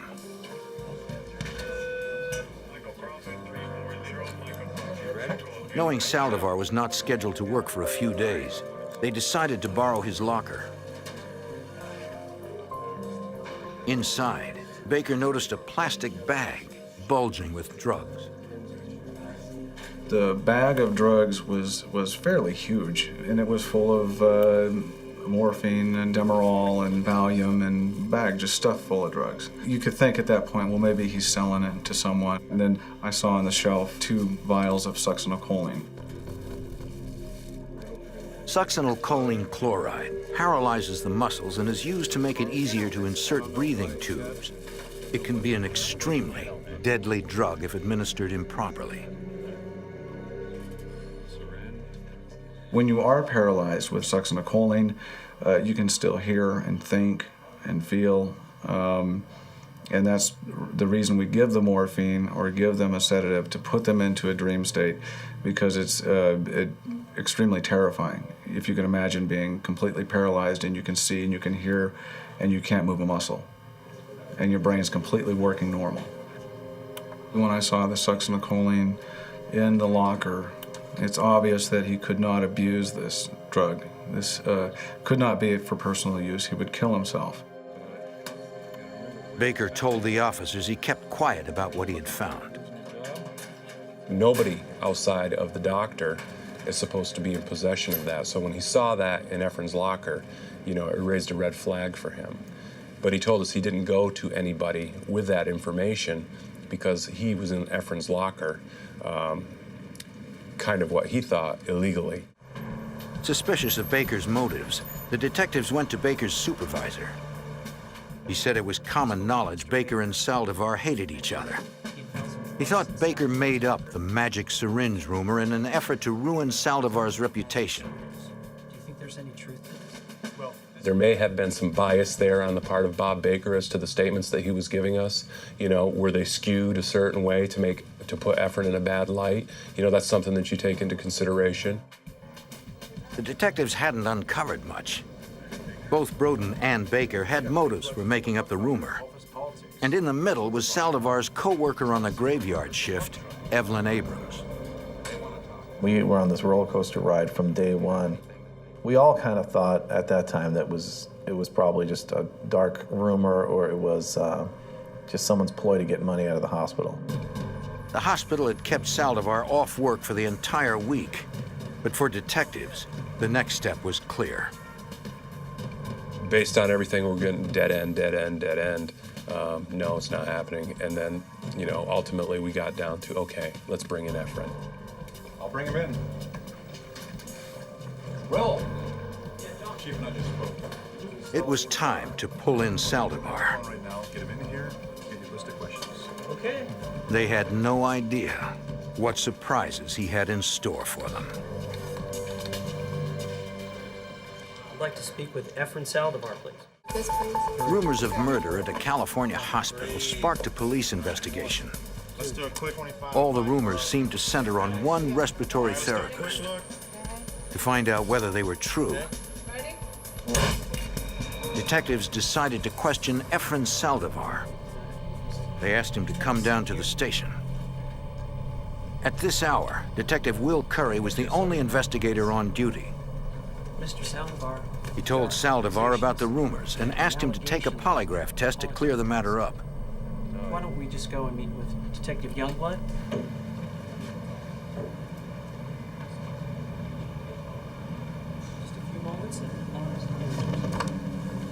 Irvin Youngblood was the polygraph examiner.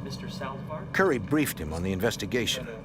He had mentioned to me that they really didn't suspect that this was actually occurring, that this may have been someone who just didn't like him and was giving some false rumors. So they wanted to put it to rest. Detective Curry left Saldivar alone with the polygraph examiner and went to the department's bug room, where he could monitor their conversation. Saldivar told Youngblood he didn't want to take the polygraph. It all of a sudden changed my perspective of things. At that point, I felt that there's something wrong with the person being that fearful of this. So I decided to step up my interview toward an interrogation. When I began to ask him, did he kill anyone, he was hesitant in his answer, and he said, I may have assisted in one way or the other, and that's why I'm afraid to take the polygraph. Then I asked him to explain to me what he meant by assisted. Saldivar began to tell Youngblood of an incident that occurred early in his career. There was a patient, it was a cancer patient, and it had been determined that the patient was not going to survive, and the doctors had said they were going to take the patient off of the respirator, but they had not done so.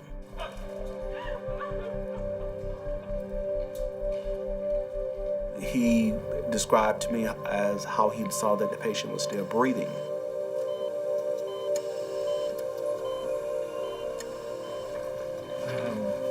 The ventilator on patient 3 is still on. Saldivar said he informed one of the intensive care nurses. The nurse indicated she expected him to do something about it.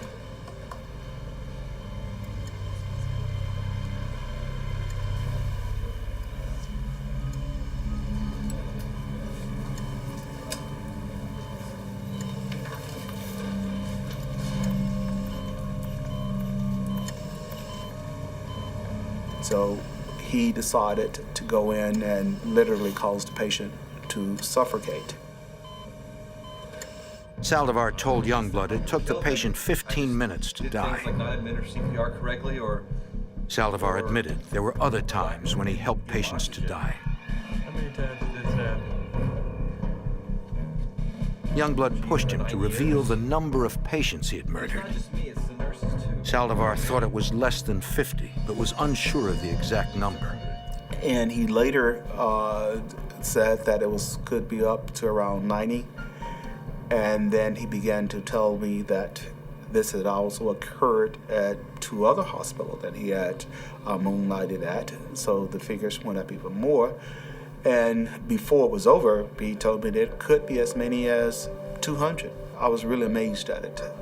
It was really hard for me to keep my composure there because I was just wondering, how could you have done such a thing?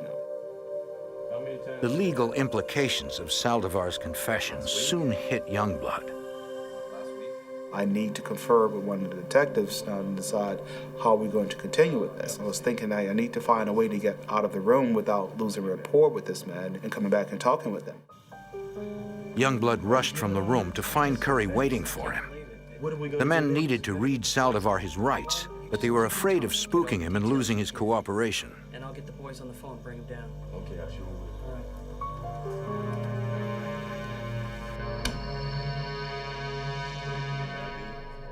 Was it a man or a woman? I don't remember. Detective Curry advised him of his constitutional rights. And surprisingly, he waived his rights and continued to talk to us. Right to remain silent. The investigators expected Saldivar to deny everything, but suddenly they had a serial murder confession. I don't care about that. I need you guys to understand. Detective Curry asked for help. Sergeant McKillop got the call. And it was Will Curry telling me that we got a major problem and I better come back to work. He said this guy's rolling over. More times than 2. I think it's Detective Curry placed Saldivar under arrest. Stand up, sir. Turn around and put your hands. Detectives Fuchsia and McKillop arrived within the hour. They also called the district attorney and their chief. This was potentially the biggest case of their careers.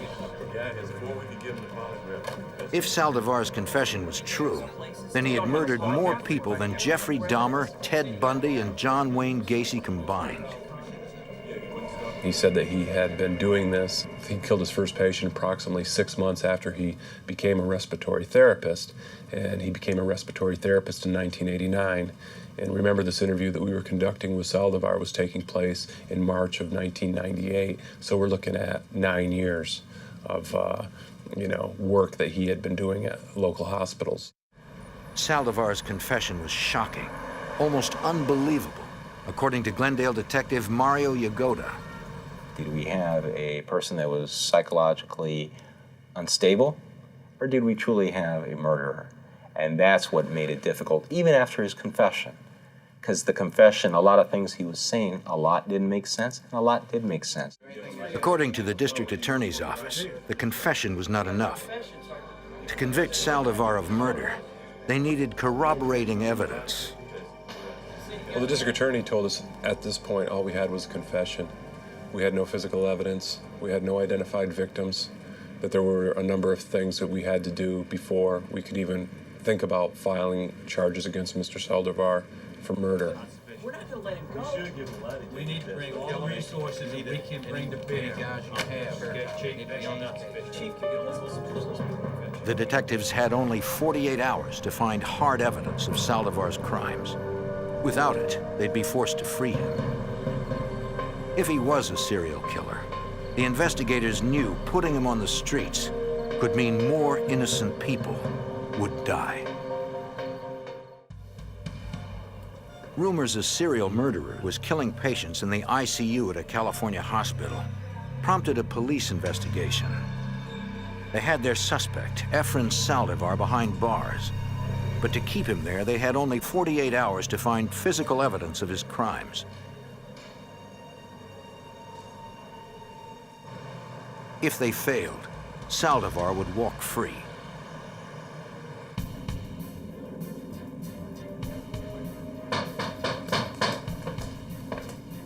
The next morning, detectives arrived at Saldivar's home armed with a search warrant. They were looking for something to prove he had been poisoning patients. Saldivar lived with his parents. His older brother stood by, watching as they searched Efren's bedroom. The officers uncovered almost 100 pornography tapes, but they didn't find any paralyzing drugs. They did find Versed, a sedative often used in conjunction with a paralyzing drug called Pavulon.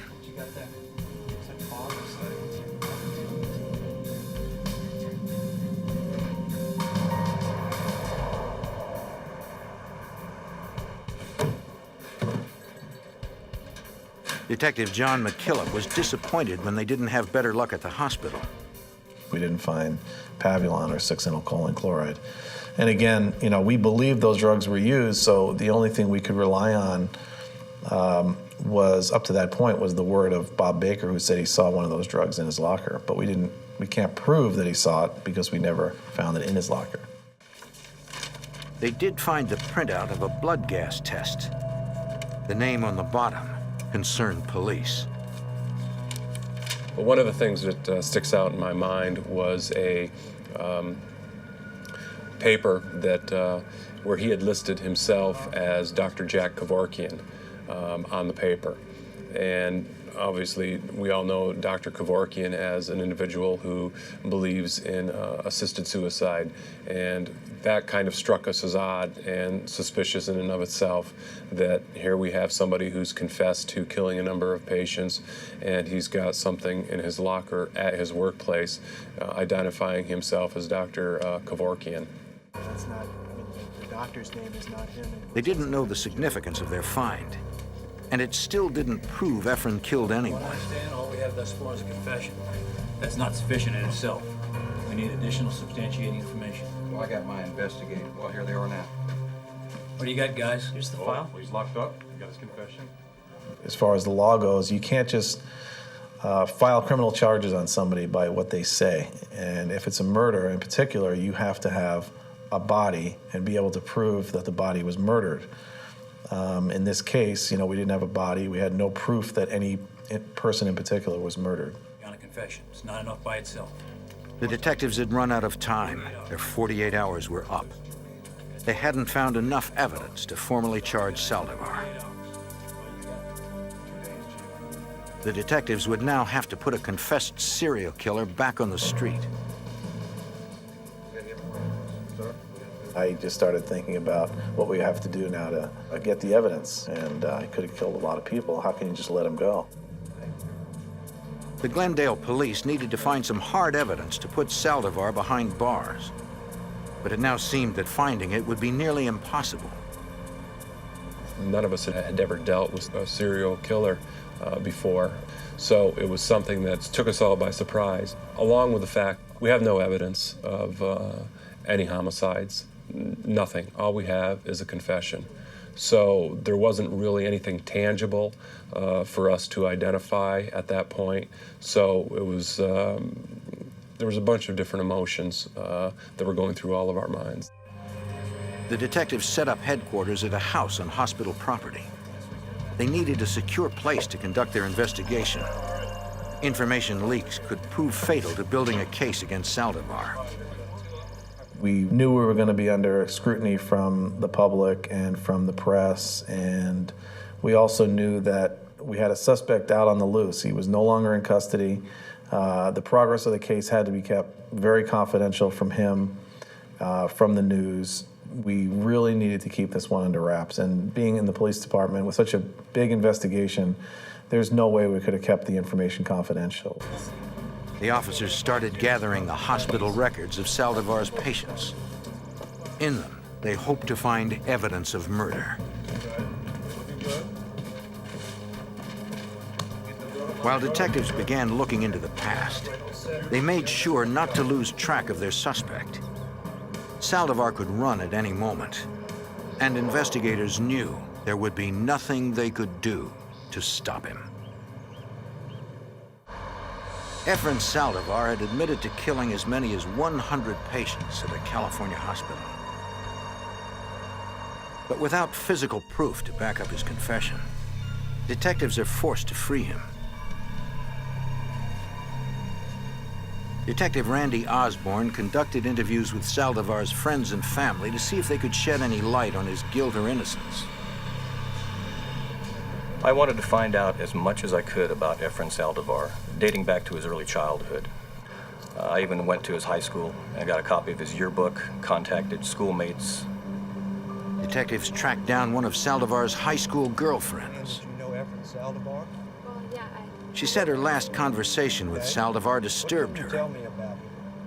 They had a conversation about their futures and what they wanted to do in life. And Efren at that time explained to her that he was going to be participating in training for respiratory therapy. She told him that she was impressed by that that was a very noble and worthwhile profession. But then, the discussion took an unsettling turn. He mentioned to her that he wanted to get in this profession so he could help people, but also so he could help people by putting them out of their misery. And he explained that he had a hard time seeing people suffer, and that he would not have a problem with killing people. Detective Osborne also interviewed Saldivar's co-workers. I learned that Efren was a very quiet individual. Most people that I spoke to described him as standoffish and quiet. He kind of existed in the shadows. Many of his co-workers described him as someone who was lazy and who was uncaring towards the people that he was being paid to take care of. A nurse who often worked with Saldivar spoke with the detectives. She told them a few years ago he did something she found very disturbing. when I asked Efren if... She explained to us that she was working at the hospital with Efren, and that there was a male patient in one of the rooms who was there in very bad condition, near death. And one night, she heard an alarm go off in the patient's room. The patient had stopped breathing. Efren was in the room at that time. She started to work on the patient. She looked up at Efren and she stated, "Can you come help me? This patient is flatlining." At that time, he raised his finger to his mouth and went shh, as indicating to her, don't do any work on the patient, leave well enough alone and just let him pass away. That shocked her. And at that moment, another nurse came running into the room, and they were able to resuscitate the patient. That really shook her. She didn't want to work with Saldivar after that. At that time, she said she felt she had to come forward with this information. This information about Saldivar was troubling. If he was poisoning patients, then investigators would have to try and understand why in order to find his potential victims. John Trestrail of the Regional Poison Center in Grand Rapids, Michigan, has devoted his life to the study of poison and those who use it. The angel of death would be the kind of person who plays God. He selects a group of people or an individual to eliminate them, and this power gives them some kind of a psychological rush to be able to say, I will take your life whenever I choose. These people tend to be what I call stealth killers. They come at you when your back's turned, they come at you in the dark. Poison is very hard to find. Unlike a gunshot wound where the bullet's entry is easily recognizable, if investigators don't suspect poison, they won't look for it. In a poisoning case, the unknown offender rate is 20 to 30 times higher than any other form of murder. What does that mean? It means that the chances are 20 to 30 times better that you'll get away with this than any other form of murder. Death by poison is particularly insidious. The victim has little chance of avoiding his fate. If you are the victim, you'll never see it coming. There's no defense. Breathe it, drink it, eat it, inject it. You'll never see it. The officers realized the prospect of finding poison was not good. They asked for help from many agencies who all told them they had little chance of finding paralyzing drugs. Detective Daniel Hinojosa.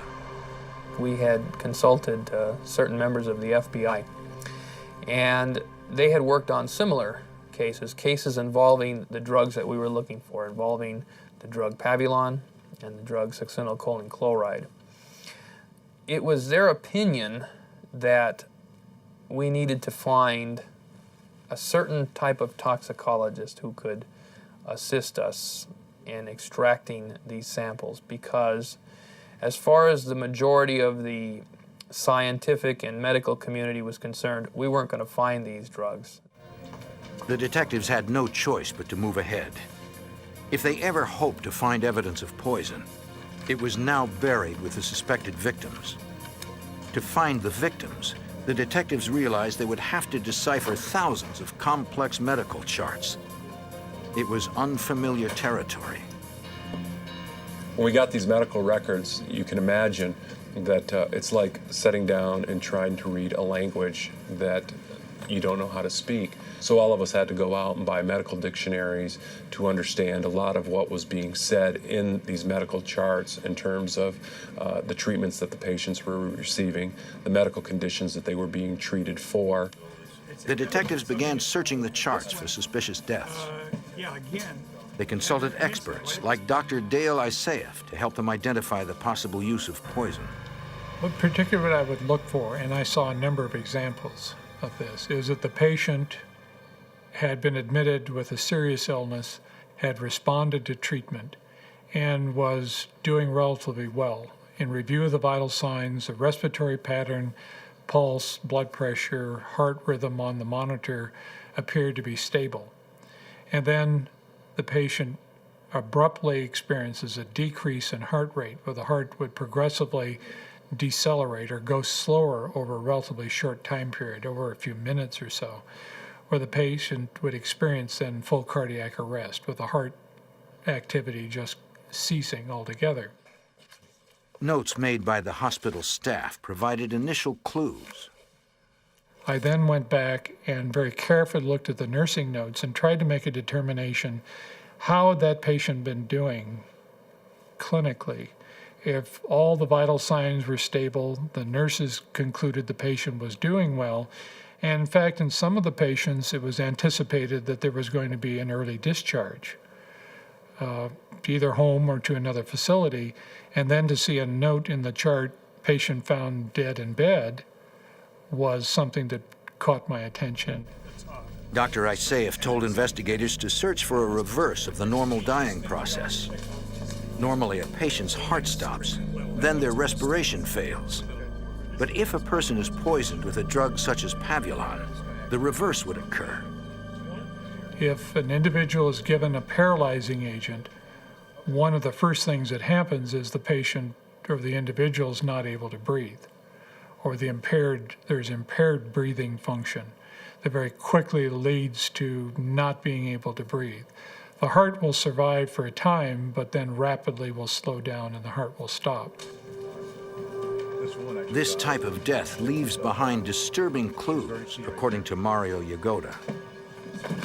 We knew that these patients, there was a desire to live, so you see the racing of the heart.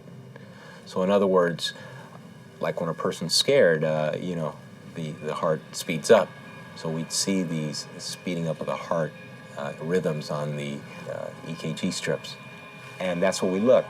We looked for these rhythms in the heart that would show some sort of fight or flight syndrome. The detectives hoped information in patient medical charts would lead them to some proof of murder. The medical charts were only the first step to finding hard evidence: Pavulon, or succinylcholine chloride in human flesh. We were ultimately going to have to exhume bodies. We were going to have specialists come in to test the tissue samples that we got during the autopsies to see whether or not these drugs were present, whether or not these drugs were even going to be detectable. Okay. And you can't tell. The detectives had to find some way to narrow the potential victim list. So we decided that we would probably pick a number of about 2 years prior to the incident. From that, we had to go through and compile every patient that had died at this hospital while Mr. Saldivar was on duty. Because more recent cases offered a better chance of finding traces of paralyzing drugs, they ignored Saldivar's first 7 years.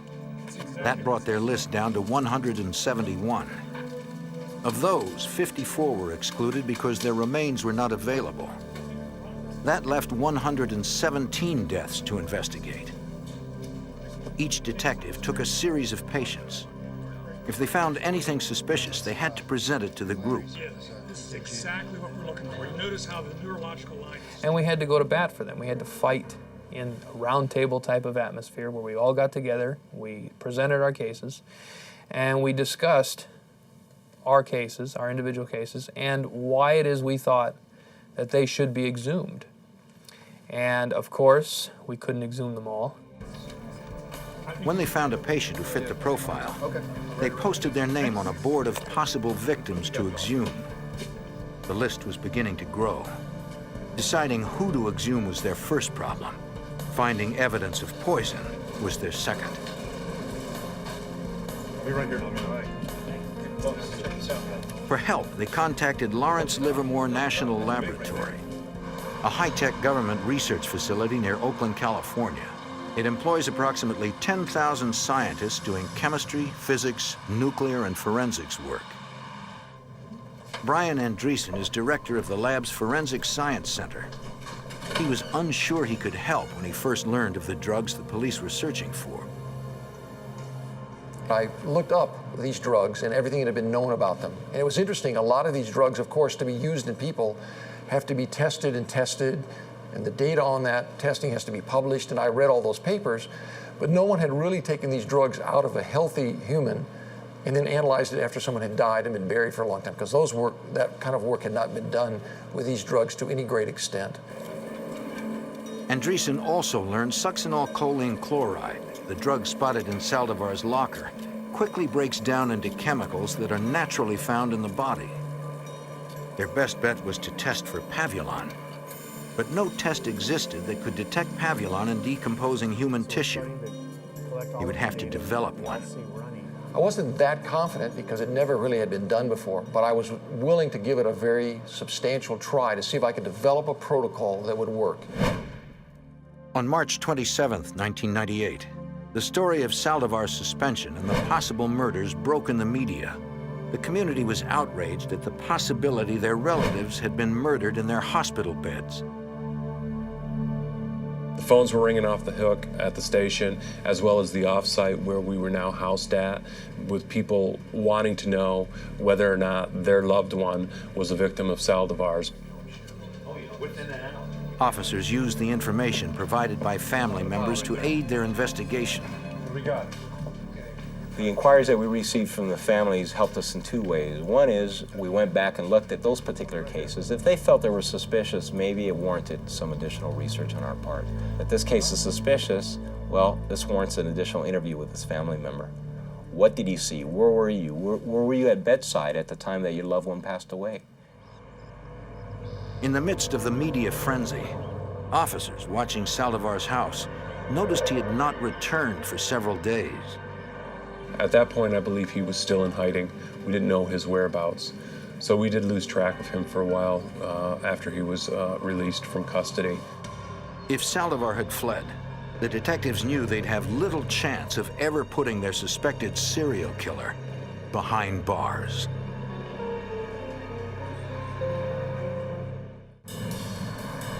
In Glendale, California, outside of Los Angeles, a small hospital was experiencing a rash of unexplained deaths.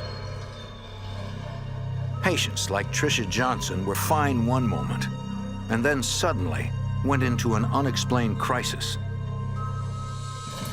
Tricia was in full arrest. The trauma team rushed to her room. Start chest compression. I want you to start bagging. But despite their efforts, they could not save her. The staff began to suspect someone in the hospital was causing the patients to die. They started to point the finger at one another. When the employees began to find drugs hidden in strange places, the suspicion grew. All the rumors seemed to point to one of the respiratory therapists, a man named Efren Saldivar. He was questioned by the police and shocked them with a confession. But without any evidence, they had to release him.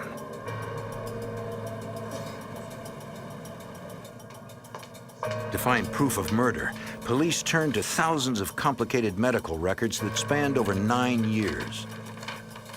Glendale Police Detective Daniel Hinojosa. Because of the amount of potential victims involved, we were talking about probably the largest murder case this city has ever seen in its history. It might have made him probably the largest mass murderer in the history of the United States, for that matter. The media descended on Saldivar's home. His brother told reporters Efren had gone to stay with relatives. He also told reporters Efren was innocent.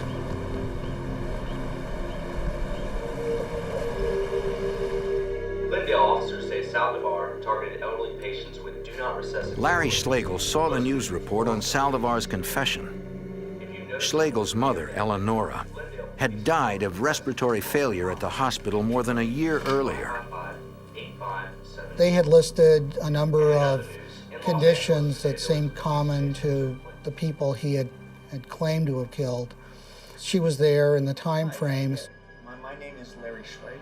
Larry called the hotline and told investigators his mother fit the criteria they I don't know if outlined. this helps or anything.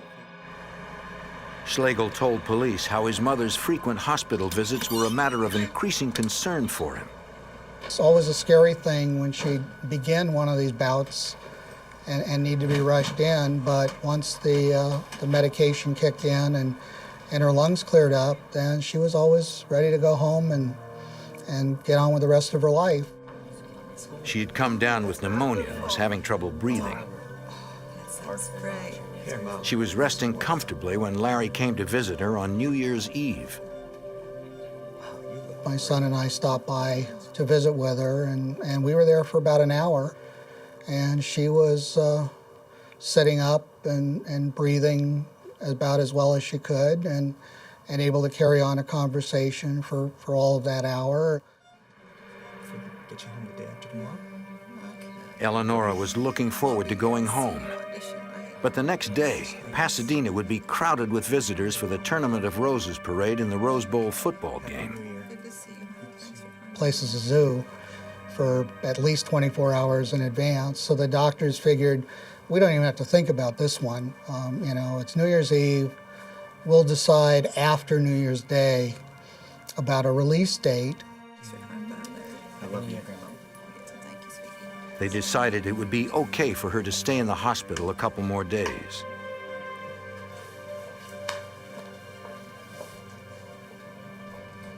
When Eleanor Schlegel checked in, she had asked that she be classified as a DNR, or do not resuscitate.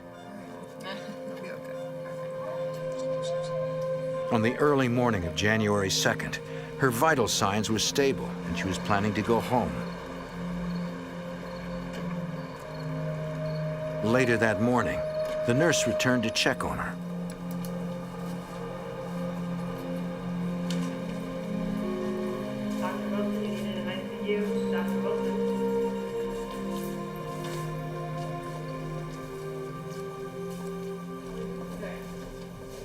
She had stopped breathing, and no pulse could be detected.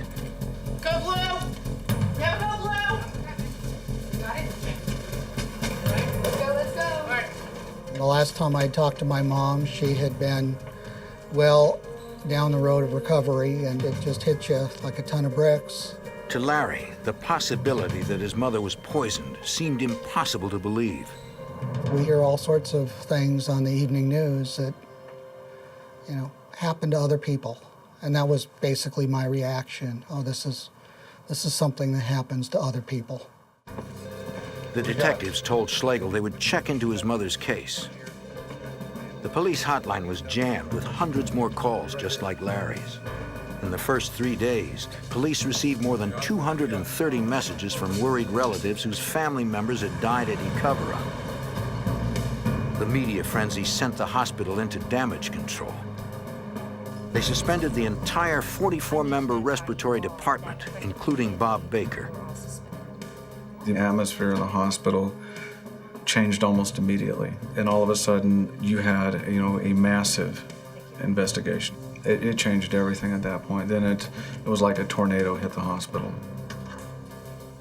39 employees were eventually cleared, but Evelyn Abrams and 3 others remained on suspension. The following week, Saldivar emerged from hiding. Appearing on nationwide television, he told 2 news magazine shows that he had made up the confession. The task force was shocked. Saldivar claimed he lied to the police, making up the confession because he was depressed and he wanted to die. So his rationale was that if I confess to killing a number of people, that I'll be found guilty of murder in a trial, sentenced to death by the state, and the state can do what I couldn't do for myself. I told you, I didn't have the guts. Saldivar was taking his case to the public. Detective Hinojosa recalls the frustration the officers felt. Because I was being accused. Had this just been some kind of a sick joke that he had been playing on us by making this story up? We as investigators wanted to get to the truth. And if that was the truth, then we were obliged to take that information and figure out which side was the truth. Did he do it or did he not do it? The task force watched with frustration as Saldivar recanted his confession before an audience of millions. The heat was now on to prove that he was an angel of death.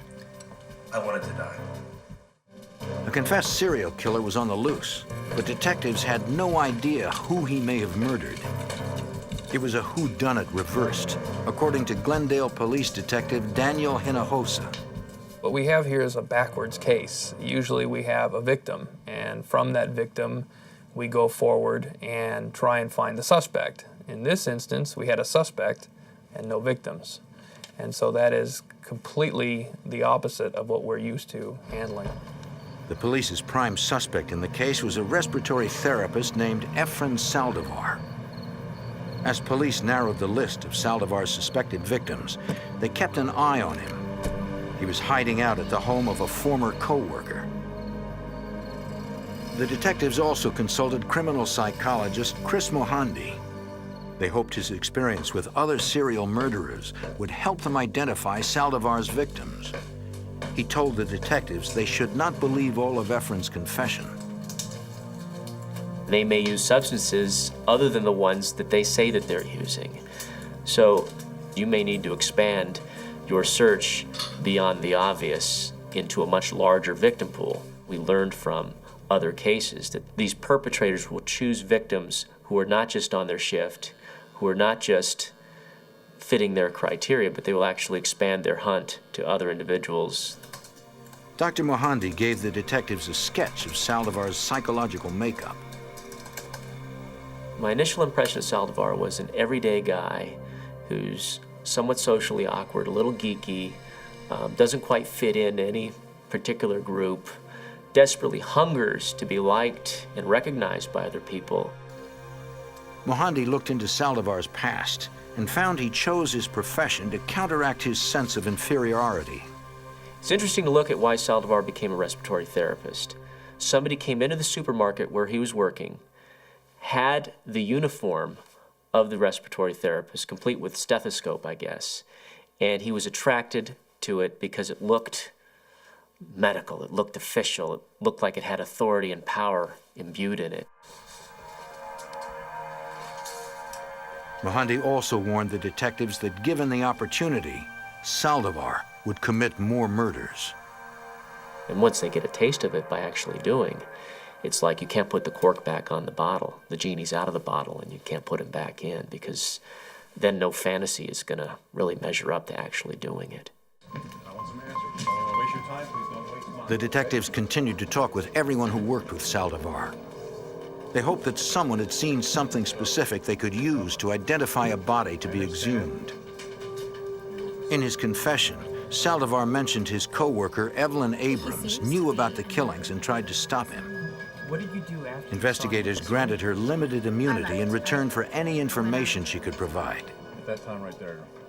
She essentially came clean with us at this point and told us that, yeah, she knew that something was going on and that she was aware of a particular time when Efren came to her and said that he had inadvertently given a patient Pavulon.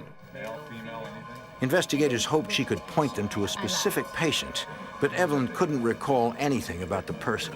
I don't remember. Old, young, male, female, anything? I didn't look at the patient. She did say that Saldivar told her about his criteria for deciding if a patient should die.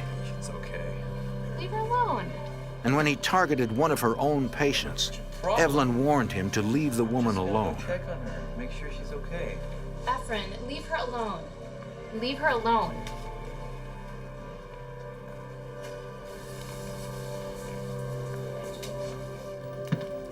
So there's no Evelyn's admission was incriminating, but it still didn't point investigators to any victims.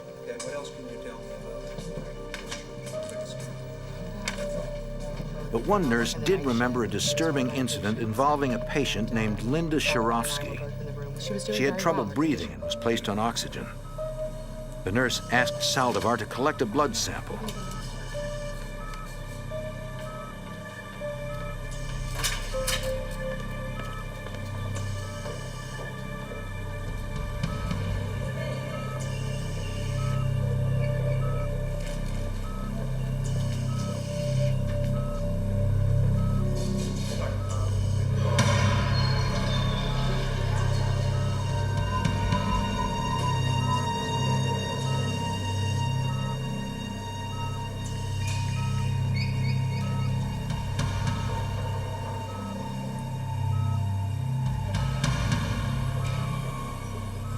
A couple of minutes after she left Sharofsky's room, the nurse said she saw Saldivar come out and call a code blue.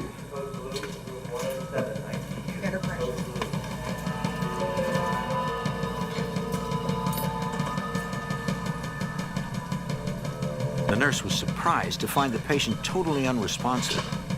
Sharofsky had suddenly stopped breathing, and her muscles were flaccid, as if she were paralyzed. And yet the monitor showed that her heart was still beating strongly.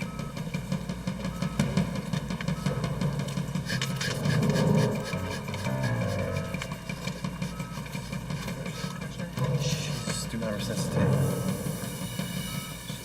Sharofsky's family had authorized a meds-only code. The doctors could medicate the patient, but they were forbidden to attempt any resuscitation. It took Linda Sharofsky 40 minutes to die.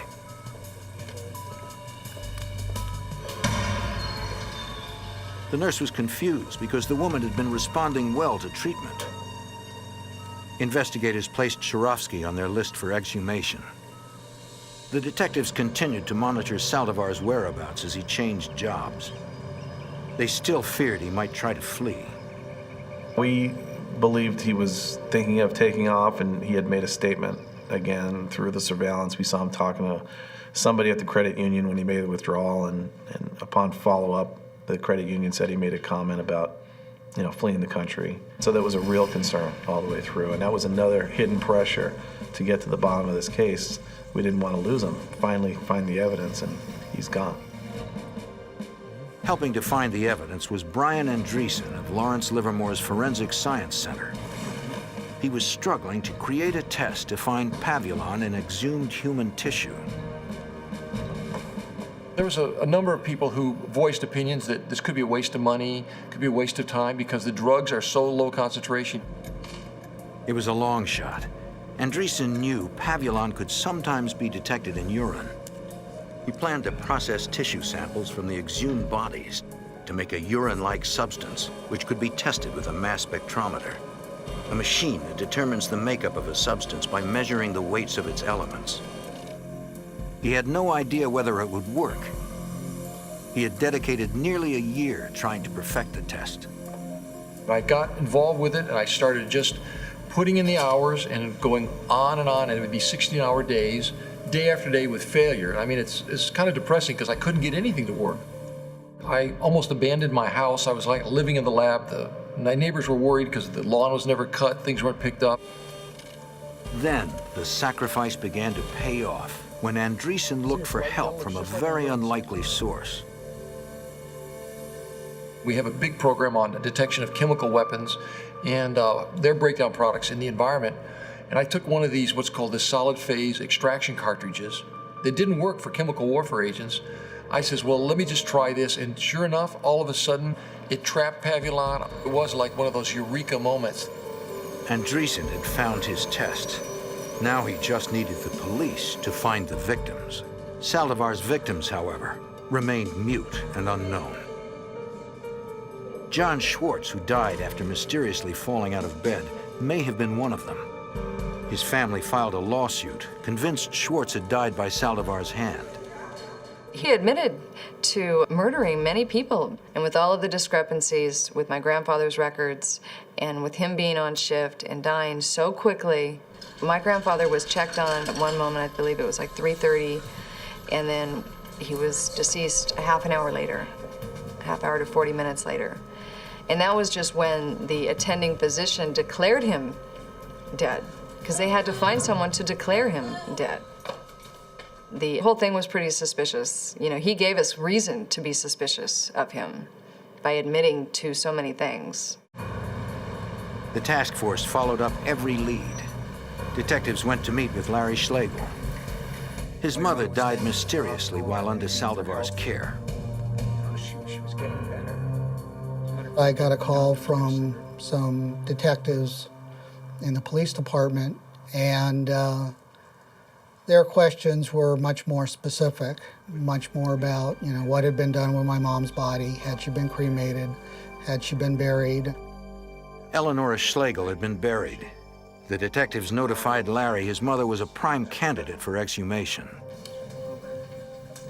By the middle of March 1999, the investigators had identified 20 possible victims. That was the largest number of bodies they could exhume.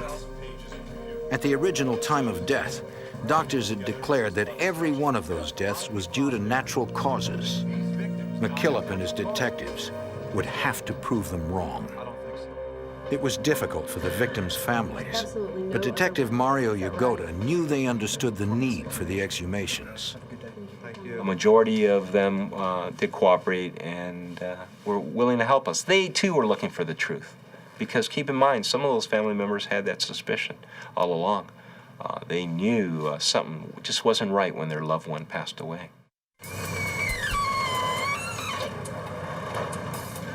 One of the first to be exhumed was the body of Myrtle Brower.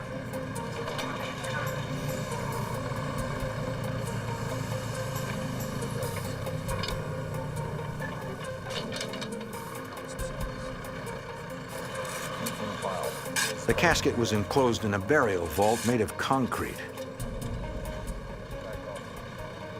The crew from the cemetery hoisted it from the ground. The team took soil samples for testing.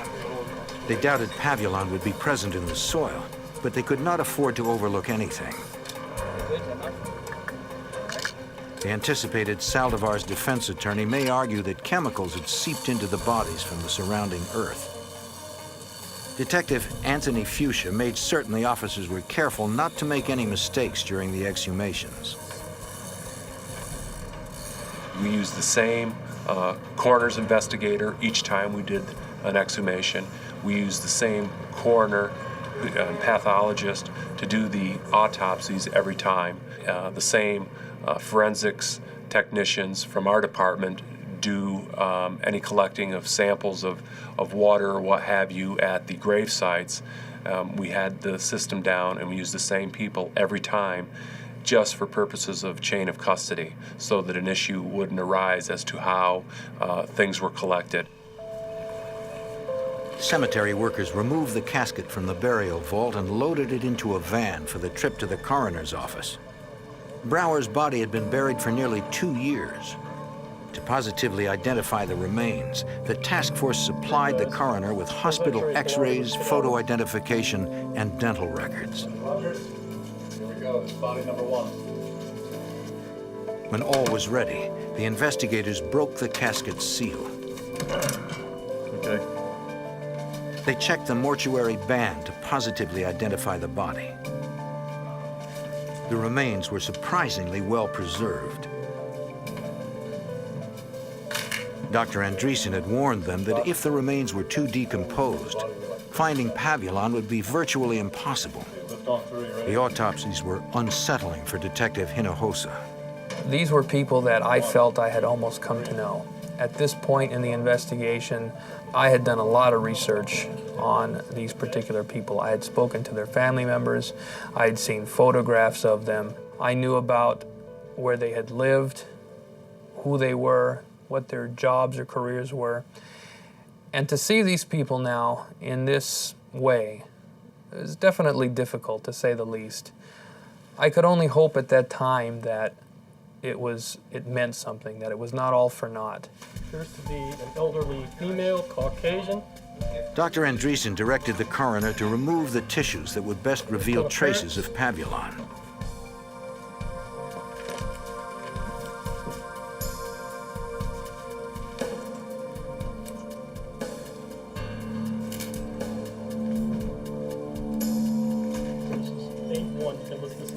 Each tissue sample went in a separate jar, and they all went into a box for transport to the Forensic Science Center. The officers continued to carefully handle all the evidence they collected. Our whole case hinges on these samples. We couldn't afford to have these things out of our sight for even a minute. I mean, these things had to be accounted for at all times. From the minute they were extracted from the body to the minute they arrived at the Lawrence Livermore Laboratory, we had to be able to account for them. There was just no exception to that. Anything less could have meant our whole case. The next morning, McKillop and Curry made the drive. 334 miles up Interstate 5 along California's Grapevine to preserve the chain of custody and deliver the tissue samples to the Lawrence Livermore National Laboratory. Technicians there took custody of the autopsy samples. They'd spent months waiting for this moment.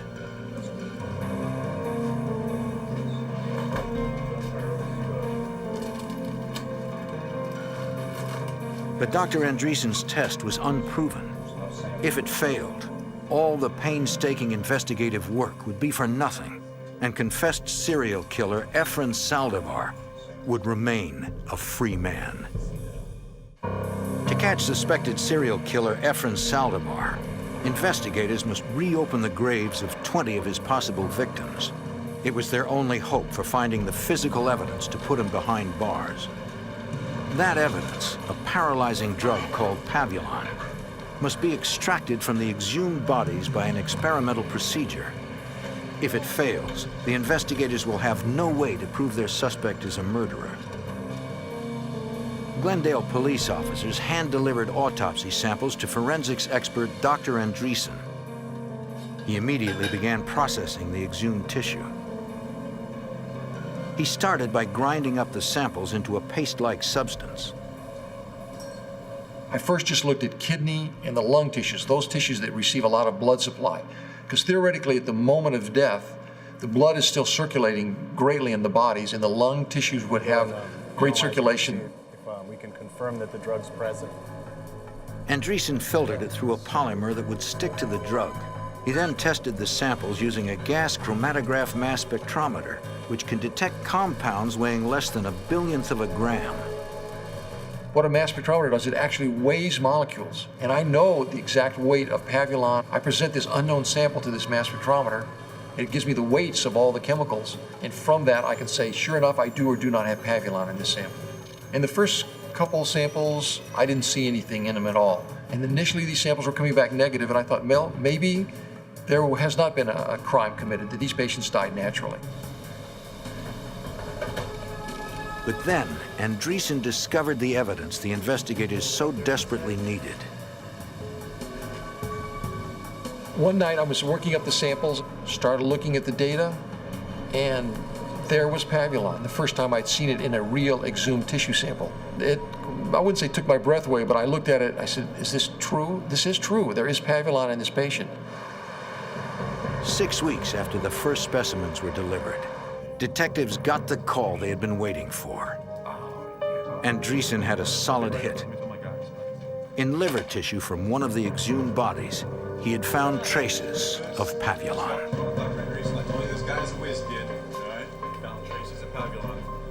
The task force was elated.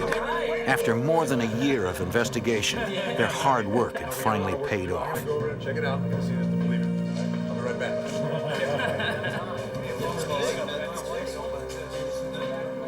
Then they discovered a problem.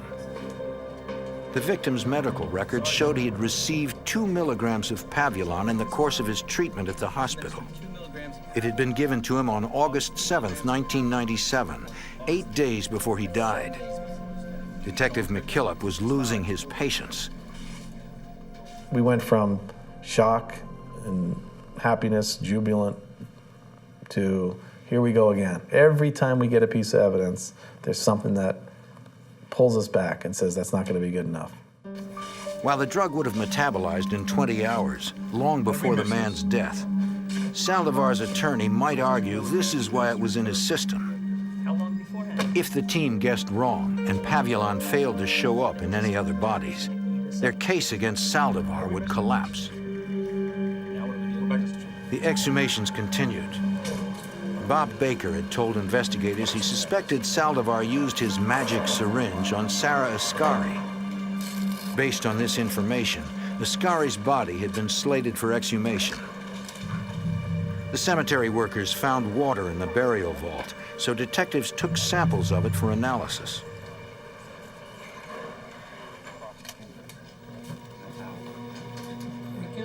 The captain of the department called the lead detective, John McKillop, in to account for his progress, or the lack of it. McKillop's team had spent the past year and a half working the case, but they still had not found anything proving Saldivar's guilt. It was all about finding the truth. I mean, if we could prove that it didn't happen, that was success, just like proving that it did happen. What everybody was afraid of is being unable to prove that it happened, because what does that mean? It means we can't prove it happened, and we can't prove it didn't happen. What's going on? The captain informed McKillop that the brass was losing their patience. We're a department of 220 sworn police officers with a budget that's not the same as a major, multi-thousand person police department. So we really knew we were draining our resources financially. The lab work alone had cost $150,000. The task force needed hard evidence soon, or the department would shut them down. The success of the entire investigation now rested on Dr. Andreessen's shoulders. He needed to find some evidence of the drugs soon, or suspected murderer Efren Saldivar would remain free. Detectives in Glendale, California, exhumed the remains of people they suspected were murdered in an area hospital. A laboratory detected traces of a paralyzing drug in one of the bodies. but the drug had been legitimately administered by the hospital. They had identified a suspected serial killer, but still had not located any of his victims. Investigators got a break when Dr. Andreessen at Lawrence Livermore Labs started getting hits. Sarah Ascari and Linda Sharovsky. The results were overwhelming, he told the task force. He had found massive amounts of pavulon in the women's lungs, kidneys, bladder, heart tissue, liver, and brain. Investigators finally had hard, irrefutable physical evidence to confirm Saldivar's confession. They were ready to arrest Saldivar on 3 counts of murder. But investigators wanted to make sure they gathered all the evidence they could. The exhumations continued. Pavulon turned up in 3 more patients: Jorge Agata, Eleonora Schlegel, and Myrtle Brower. 6 out of the 20 bodies exhumed had traces of the paralyzing drug. We expected we would be lucky if we got 1. So now we're getting 5, 6. We were starting to think we've got one of the biggest serial killers of all time.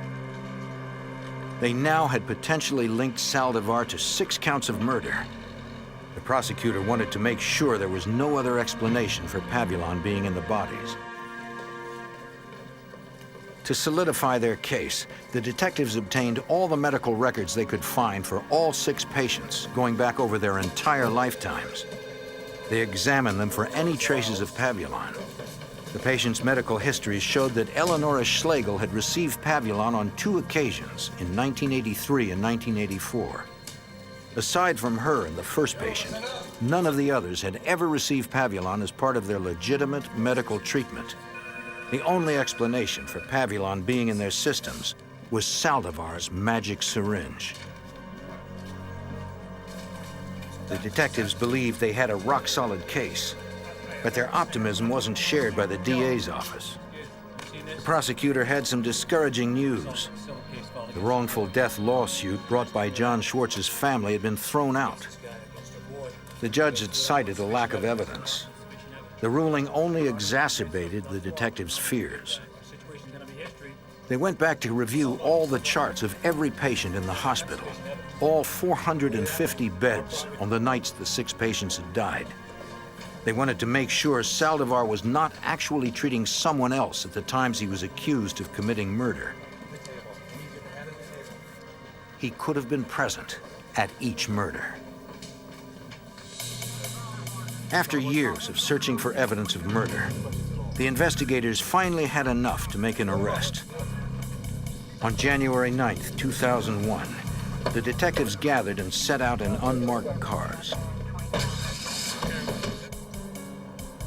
Police had kept a close watch on Saldivar. They knew his schedule for every minute of the day.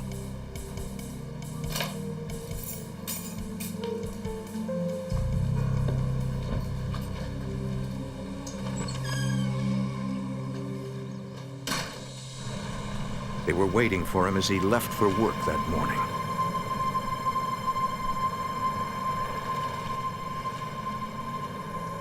As he left his house, the officers latched onto Saldivar's bumper.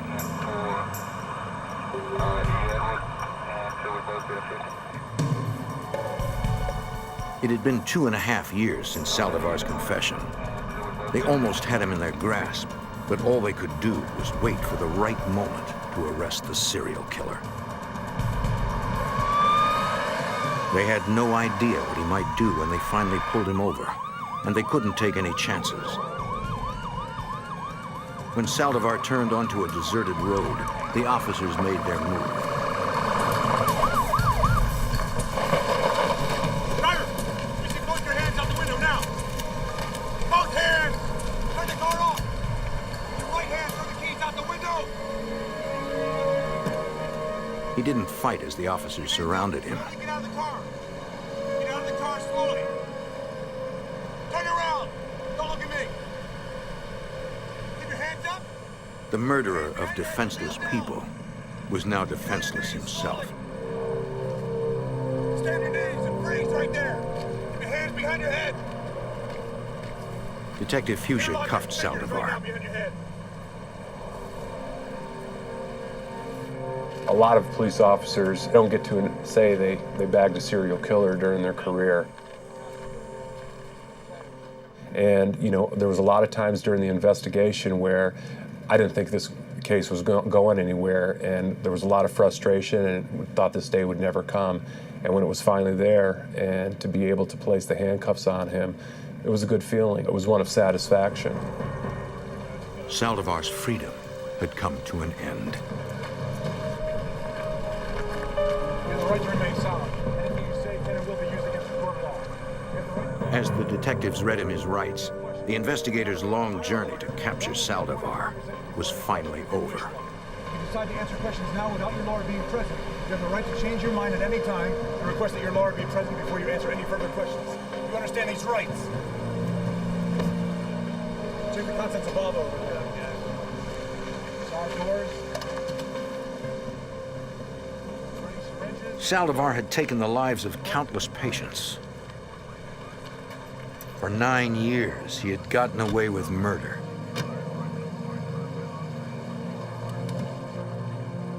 But now, the law would call him to account for his crimes.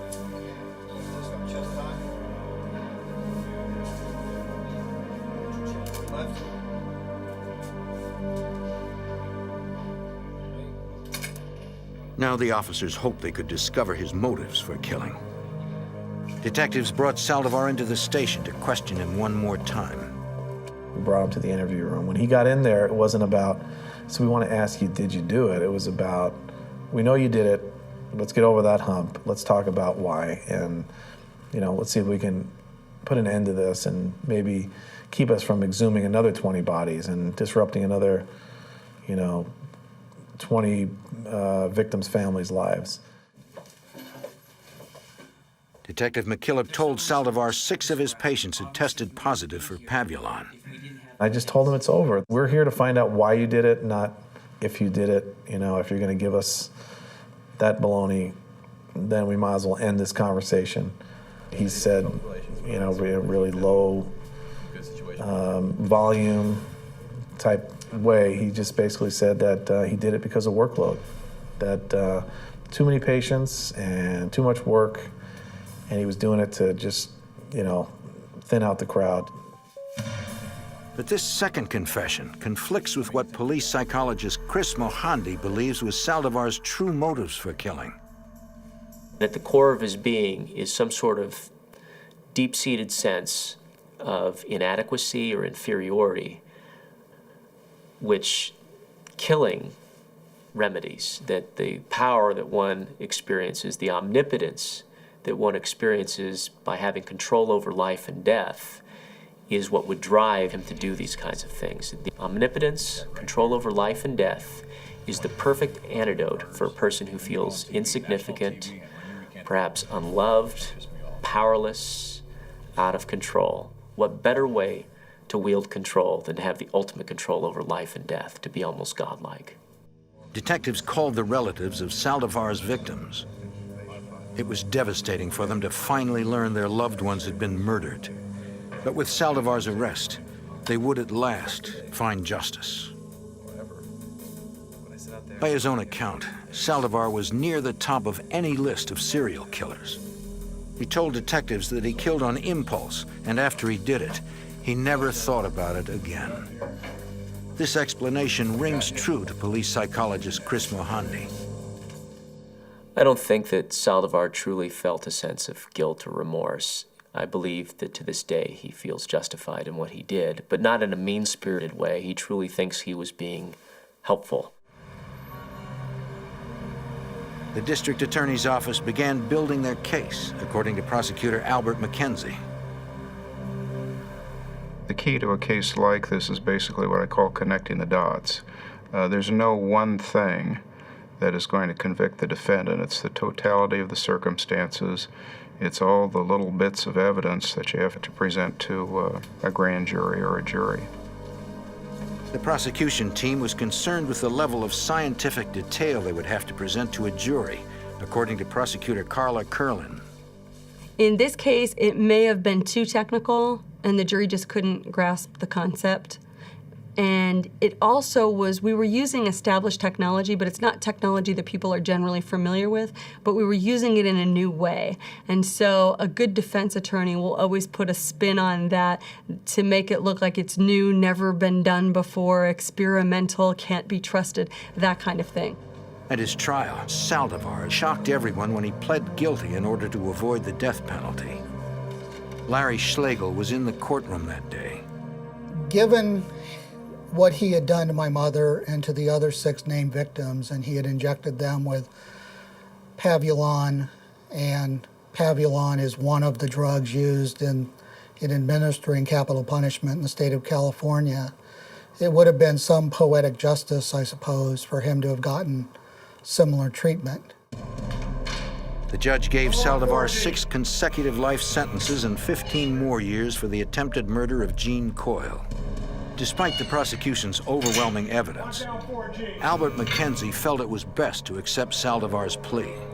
Let's bring resolution to all of these people. If ever we got the death penalty on Mr. Saldivar, you know, that might be years away, and the people who cared most about the victims may no longer be around.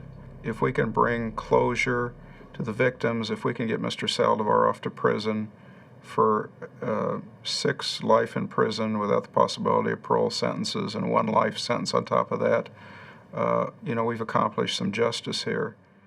Ecover Medical Center has since tightened their controls, but Bob Baker believes Saldivar has done irreparable damage.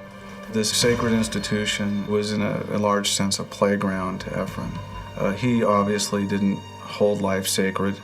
He violated this institution, and it was felt all over the world, I think, that you take somebody like that and for them to feel that they can do this is just, it's unspeakable. Investigators may never know the actual number of Saldivar's victims. The 6 murders he's known to have committed occurred in his last year at the hospital. I think Saldivar killed hundreds, and again, it's based on his own words, and just doing the math. If we had that many in 1 year, and in his own words, it was a slow year, he must have killed hundreds of people. I know that we found over 50 suspicious cases in that final year of employment, so it's not like I'm just taking his word for it. I think our own investigation proved that he killed a heck of a lot more than what we were able to prove. But thanks to the tireless work of police and scientists alike, they do know that this angel of death will never claim any more victims.